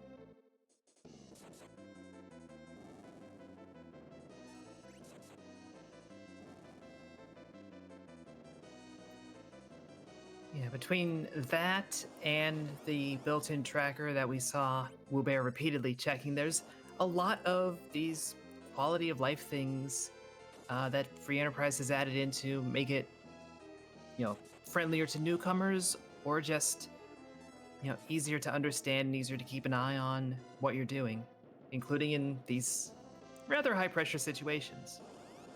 Yeah, Boardface has done an excellent job letting players know exactly what they need to do, and just giving them a lot of tools to help out.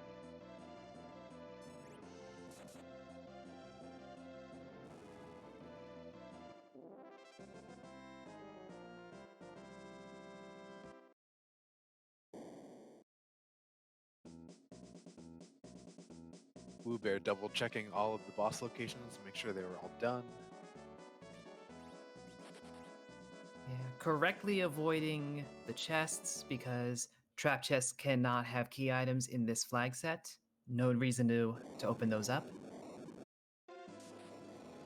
Yeah, and a lot of reason not to here on the moon.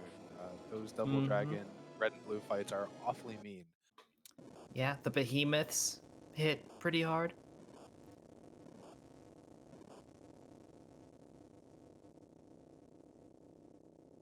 Yeah, and the behemoths counter every single attack done to them, so it is kind of painful.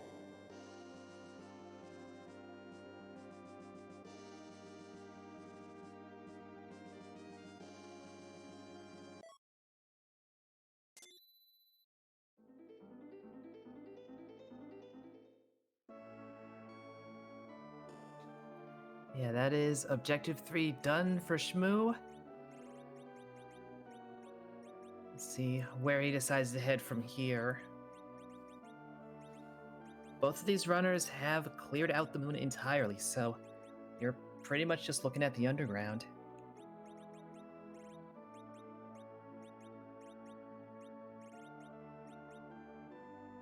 Yeah, Shmoo just has to get to defeating Octomam in the Leviathan spot, and Wewbear has to remember that Dwarf Castle is a thing.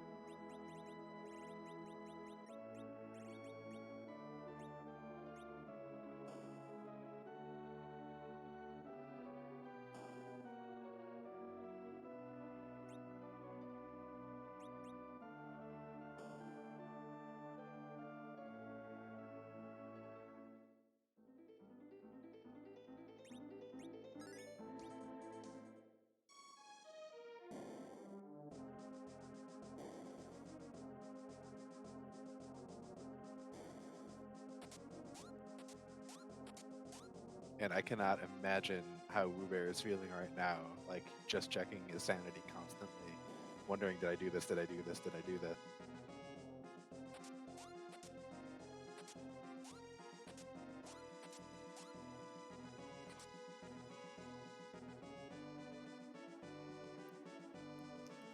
I did not know that the boss remains after you do Cave Bahamut. Indeed, and gives you a nice little chat. Yeah. Shmoo's still looting a little bit. Usually by this time of the game, you want to feel like you're comfortable with your gear. So I'm not sure what Dshmoo might be looking for out of these chests.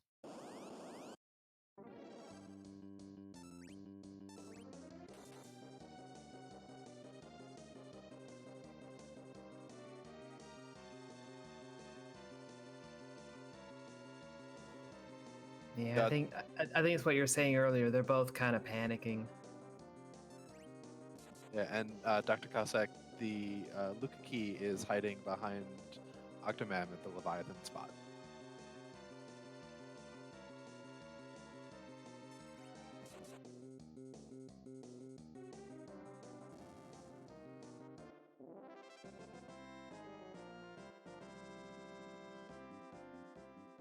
Which I think after clearing Odin and having gotten the pan from here, only the pan checks and sealed pan checks and Fame Arch bosses are open. Oh, this might be Wu finally remembering. Wu is finally going and visiting Dwarf Castle. Now, is this because he remembered or just literally going down the list? Not like it matters, because this is the right path, but man.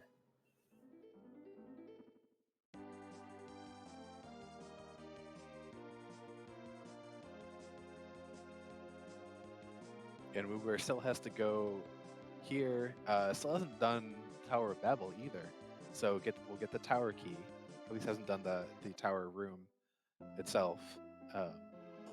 Go up there, walk back down, get the rat tail, turn that in to pick up the twin harp, turn that in to finally pick up the earth crystal. We've got a long chain ahead of us. Dshmoo can still come back, can still find that Luca key, and find the pass pretty quickly.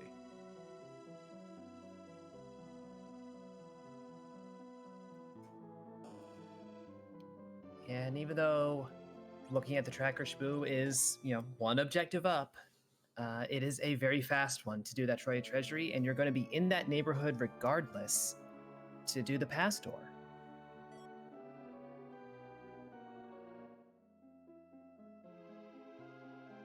Big and Fi Luca Key was hiding behind Octomam at the Leviathan spot.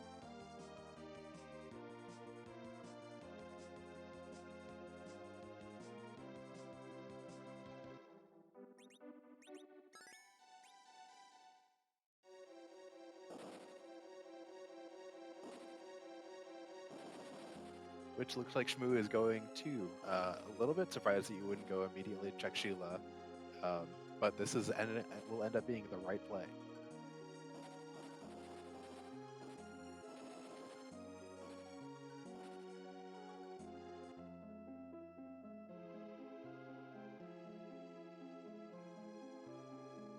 I think this is going to be awfully close here at the end. Honestly, I'm with you. Both these runners have done a fair bit of grinding, so they should be confident in their Zeromus fights. I don't really expect a wipe on either side. So it's really just who gets there first, and if you have a marginally better strat. We're not even looking at the difference between like a normal play and an Edward play. This is just how mechanically sound are you with that fight.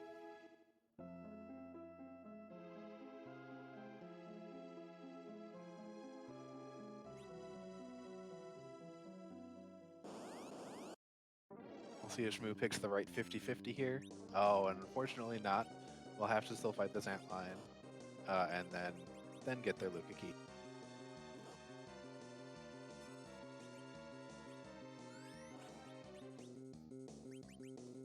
Wewbear getting that rat tail. Gonna start turning these in, and there's the twin harp. That's the next step.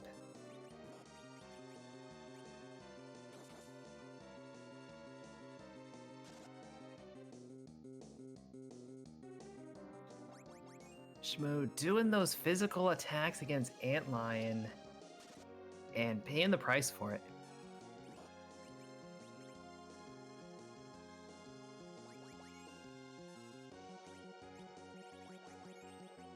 Yeah, even though they're not doing that much damage, I don't think Dshmoo took the time to heal up after walking on those damage tiles.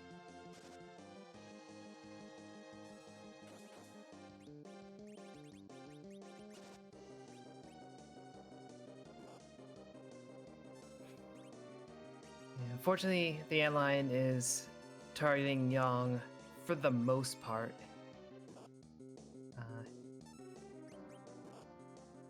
So, able to tank those hits relatively well.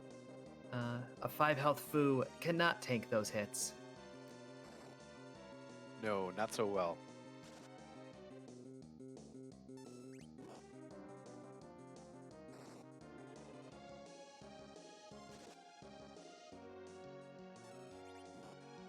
And one thing we have seen here that even though Wewbear forgot entirely about Dwarf Castle for quite a long time, still has a very immense depth of knowledge about Free Enterprise and how boss scripts work, and has used that to his great advantage.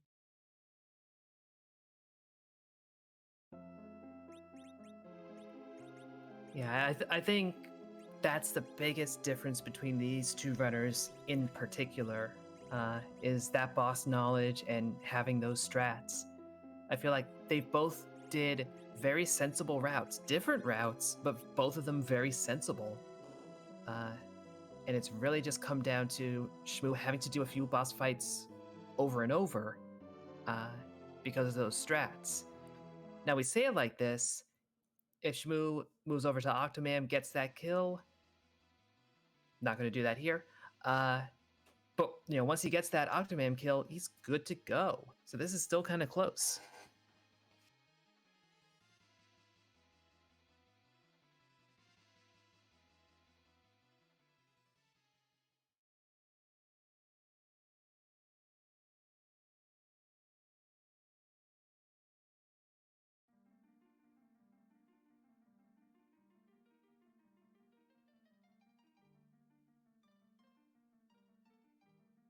Ooh, and unfortunately, out comes the wine again. Maybe they'll just do enough damage so fast that will just make Antlion's punches not such a big deal, because the counters weren't really doing that much damage. And we'll be quiet here while we get a reprise of music.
So yes, that is the Earth Crystal for Wewbear.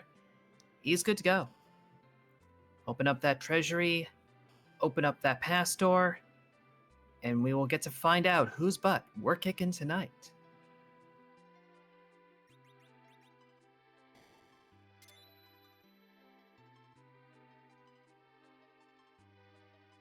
And I don't think Wewbear is going to have any trouble kicking that butt. It's definitely got the levels, has a pretty good team.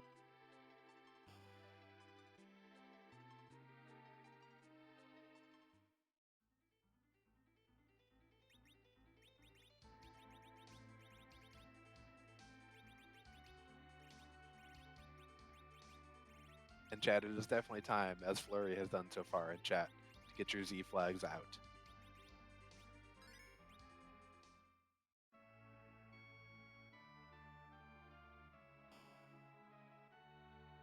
While Dshmoo picks up his Luca key, and will hopefully immediately go check that to get the pass and only be a little bit behind.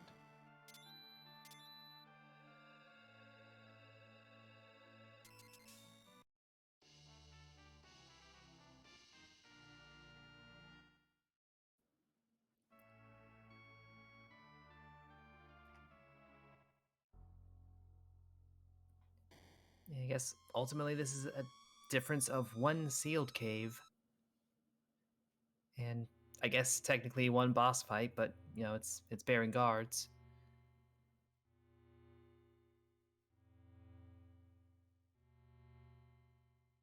Yeah, and no Z fight is entirely free, and it still requires you to actually execute on what you know you can do. So this could still go horribly wrong for Wewbear, and can still open the door for Dshmoo to finish this out.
And we have, what is that? Arsenal?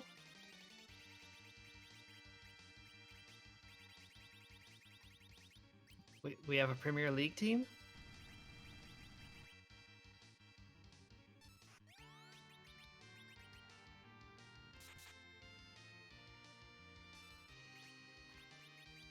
That's Final Fantasy Legend 2, apparently. Thank you for the identification, Skull Kitty, who is the creator of most of the Z sprites in for Enterprise. I think we're north of 400 at this point.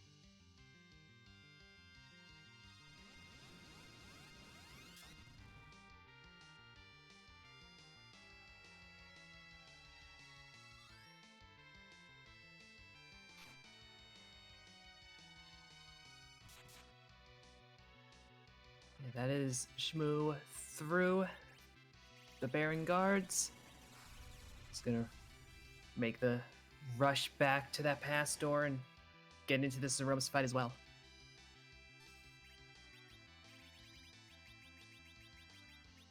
And Wewbear doing a good job of nerfing that first Big Bang, making Zeromus throw a nuke at you, which lowers the magic power that he uses, and is now probably going to be mostly relying on Zerker strats and Foo's MP to heal everybody up.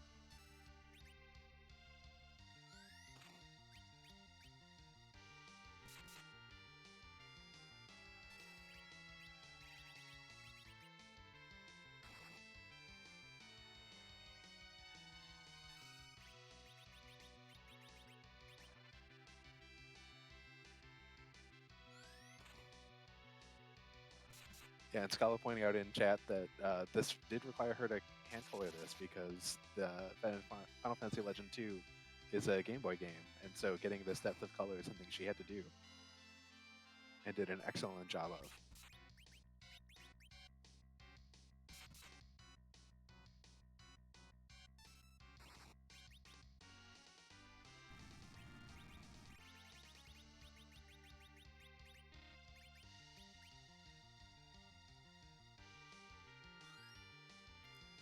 Having to start busting out those ethers when Fu is a major source of your magic is a little limited in the MP department.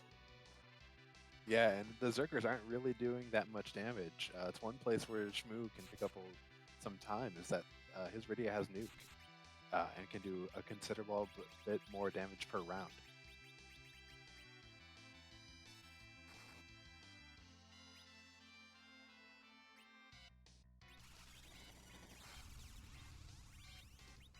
Yeah, it also looked like Dshmoo just has a few levels up on Wewbear, just overall, which that's a margin thing. That's a pretty hard big bang on Wu's side, knocking out Rydia. Yeah, Rydia is not going to be long for the world if Wewbear did not try to nerf all the nukes or all the big bangs.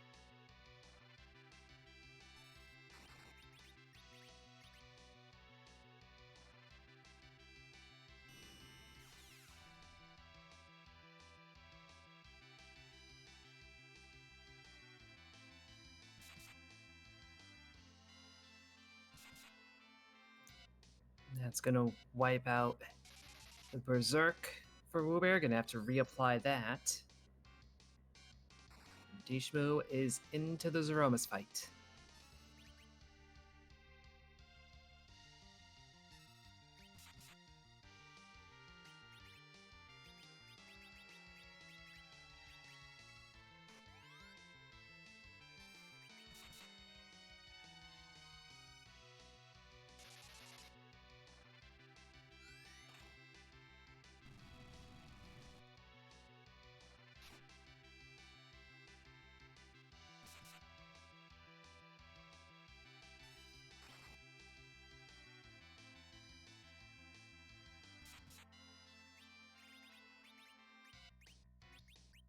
Yeah, and even though Dshmoo's Rydia has a few hundred more HP, still not out of any danger zone for high roll big bangs. This is going to be very, very close, I think, and will depend on maybe getting some luck through through the fight as you roll into Meteor phase. Yeah, and making sure those big bangs don't roll high enough to knock out Fu, because that's when you start getting into real trouble. With a fully Berserk party, until a black hole rolls around, you're not able to do anything about that fact. Yeah, and Yang takes that initial counter nuke from Arsenal Miss on Dshmoo's side and mostly shrugs it off. Still has at least half his HP.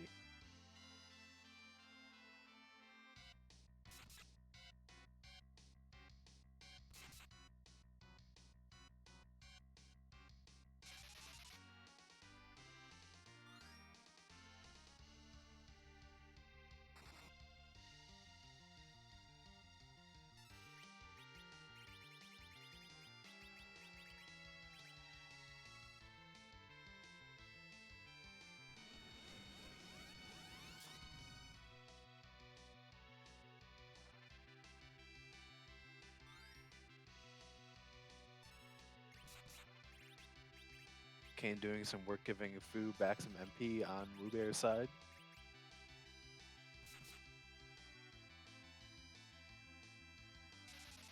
Yeah, we made sure to have those ethers. That is definitely part of this strategy and definitely essential, as this is going maybe a little longer than he had hoped.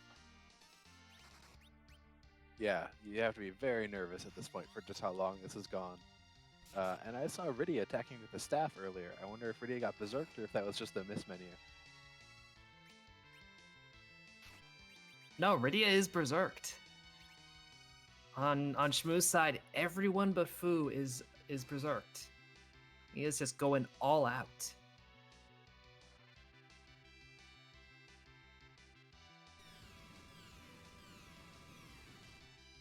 Wewbear into medio phase. Which means we don't have that much left of the fight.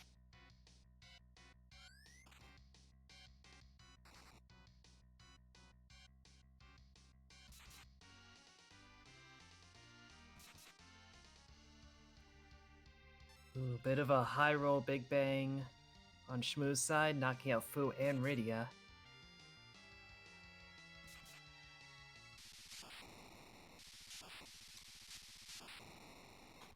There's the flash for Wewbear. That is GG.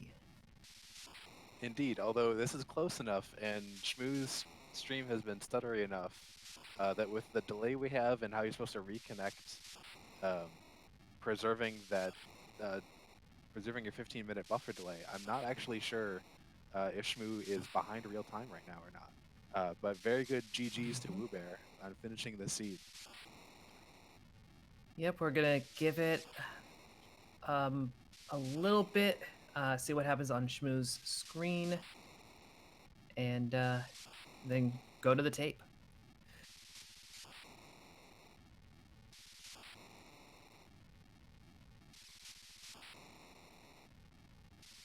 Oh, that is rocks on Dshmoo6, so we're actually pretty close.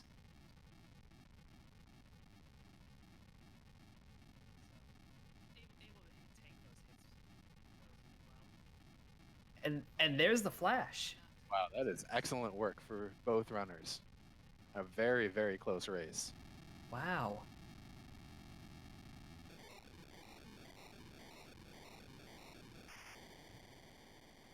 All right, so pulled up the official result.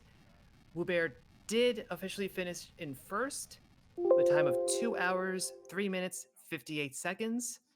Dshmoo6 was right behind, 2 hours, 4 minutes, 23 seconds. So that was a 30-second difference between those two runners. Wow, that is amazing. That is excellent work from both runners in such a close race.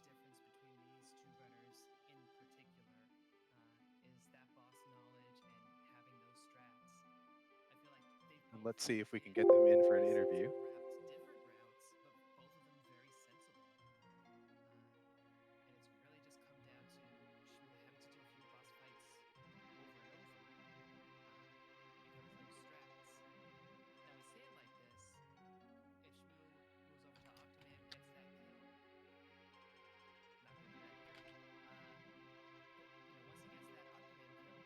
And I think this now takes first place in terms of closest race so far in the Zima Zone, or in the Fabul Gauntlet.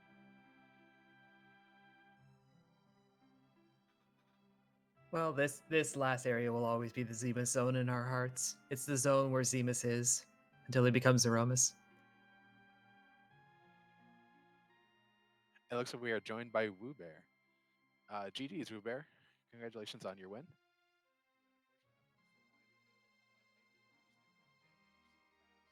Hello. Hello. Hello. GG's, and congratulations on that win. Thank you. I give you guys full reign to make fun of me, by the way. It is fine. I don't mind. Yeah, what was going through your mind as you realized that you still had stuff to do but could not remember what you had left to do? Panic, confusion, things along that nature. Usually, almost every time I do Dwarf Castle as soon as I go underground, so I was very confused on what I was. And we're also joined by Dshmoo6. Congratulations on your exceptionally close race. Thank you. I was really, really worried. I actually got logged out of SRL chat, and I had no idea if I was 40 minutes past past Wewbear putting in his dot done and just kind of yelling into the wind, or if I still had a fighting chance. Well, you definitely did. That was very, very close all the way to the end. Yeah, you took both very different routes. Wewbear went to the moon. Looks like you saw the sirens and decided to grind there, maybe instead of a. Yeah, I originally was thinking I would go for an early moon dive, but I was missing some of the ingredients, life potions, and ethers and cabins. So I just kept saying, okay, well, if I get one more component, then I'll run up and dive the moon to get my grind done. I, figured, okay, then I'll blow away the rest of the seed, no problem. But as I kept progressing, I found more and more things that I wanted to follow, and then ended up almost being a full Earth clear before I got to the moon, or at least as close as I could with the key items I had. Yeah, and Wewbear, how did you feel about your grinding and your choice to ditch Tella for a food that did not quite yet have weak? Not good. I wasn't too worried about the weak, but because I had Artemis arrows and hourglasses and such. But everything else on the moon was all the good XP spots were all multi bosses like Big Mom Bomb and Elements. So I got like almost no experience from that, and it kind of left me a little bit less than what I was hoping for. But that was a big mistake. I should have kept Tella. I should have just did the D machine. I was setting up for it. I had everything ready to go, and yeah, I messed that up. Yeah, it's hard to pass up those sirens there on the moon, and knowing that you have dragons or the warlock fight to. Yeah, I figured I'd get enough levels, and I just kind of clear at the moon, and it wasn't good. It wasn't good. Well, I mean, regardless of your route, the seed was a little rude with a lot of fetch quest chains to clear out those objectives. Yeah. Oh my god. Here I thought I was going to be the hero of the people and do the unnecessary twin harp check, but turned out I needed to. Yeah. Yeah, you should have been in my head. I was so excited when after I did Feymarch, I was like, okay, it's a solo chain, so clearly there's a Demas somewhere. And the first thing I dove was Hook, and I saw Demas, and I was so happy. I was like, I'm the smartest man ever. And then it gave me Adamant, and I was very, very confused. Wait, I didn't even catch that. Where's the Demist? I was in the Hook route, the King Queen Eblin spot. Oh, yeah, I didn't even bother doing a Demist hunt. I just had so many other natural kind of leads to follow. The thing that I kind of regret was the advice I keep giving myself in practice is follow your objectives. If there's an open objective you can complete now, complete it, because you need to anyway. And then if it leads to something else you need to do, you'll also get that. And if I had done that and cleared out, done my grind and then gone straight to the Ogo. I'm sorry, not Ogo. The Muramas or Mersame altar, then I think I would have been a little bit better off. But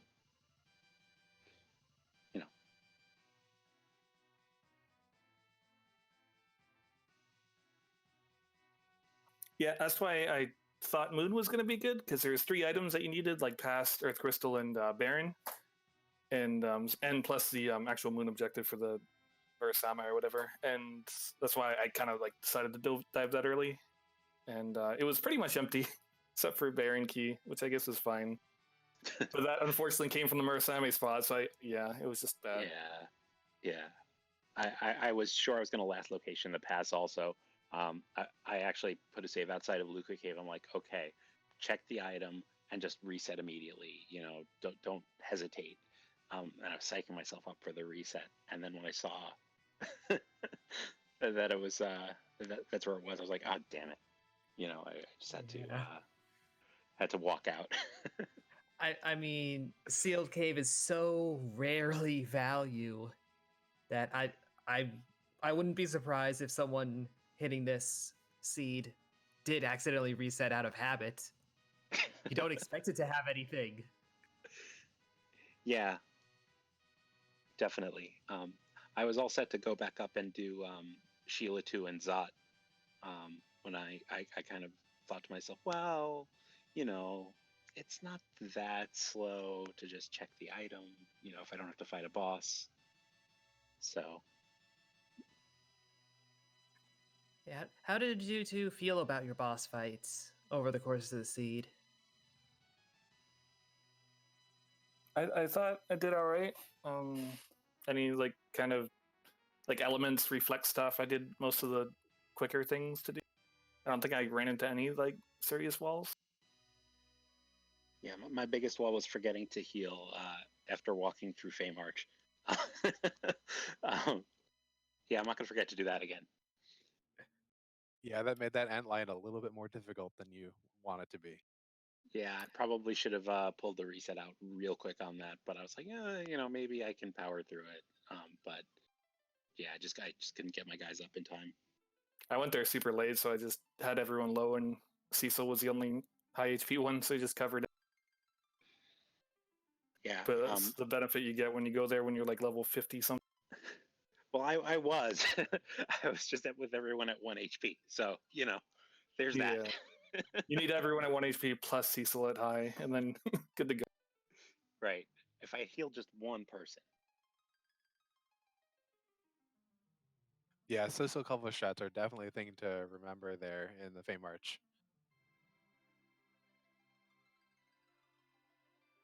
Well, do you guys have any other last thoughts on the seed? No, it pretty much happened as I expected. All the seeds I've been doing have been like super jetty, like an hour, 10 minutes kind of thing. So I figured. Plus, Mecha warned us that he doesn't roll good seeds. So yeah. Yeah. I am just really happy to be here. Very glad. This is my first time ever being restreamed. So, oh yeah, apologies to everyone for all of the dropped frames. Unfortunately, I was seeing them 15 minutes after the fact, so I just had my own stream up. Of course, not the race, but there wasn't really anything I could do about it without cutting out. So I apologize to everyone for the twitchiness. Yeah, no, these things happen, and yeah, part of GG's the deal. Stream. Yeah, GG's again to the both of you. Thank you. Putting out Thank you. A solid match in our hopefully it was entertaining. Our first week. If nothing else. Oh, absolutely. Hopefully everyone gets a kick out of it. Yeah, and chat, remember to give these two excellent runners a follow, and also to give Gambit and Mechalink a follow as well for doing all the hard work behind the scenes, making it look easy to just use Word. Yeah, thanks everyone, the restreamers and trackers and such. It's not an easy job. Yeah, absolutely. Thank you, everyone. And the commentators, obviously.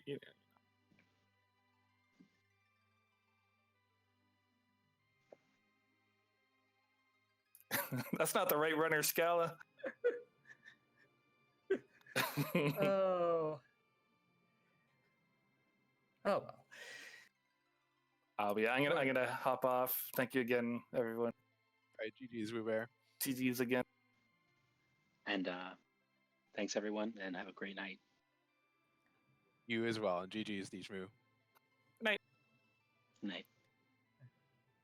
Yeah, there are a lot of these Swiss round matches here on RPG Limit Break and on the Free Enterprise channel and on Randomania. They've been happening all this week and will continue to happen for the next couple of weeks. So if you're not already following really all three of those channels and you like seeing the Gauntlet and seeing how things progress, then be sure to give them a follow as well. Yeah, we have a total of 5 rounds of Swiss before we get into some single elimination brackets and then some other bracket matches as well. So there's still a lot of Free Enterprise to play here in the Fabul Gauntlet. Yep, so from myself, from Antidale, from all of us working behind the scenes and all our runners, thank you all for watching and have a good evening.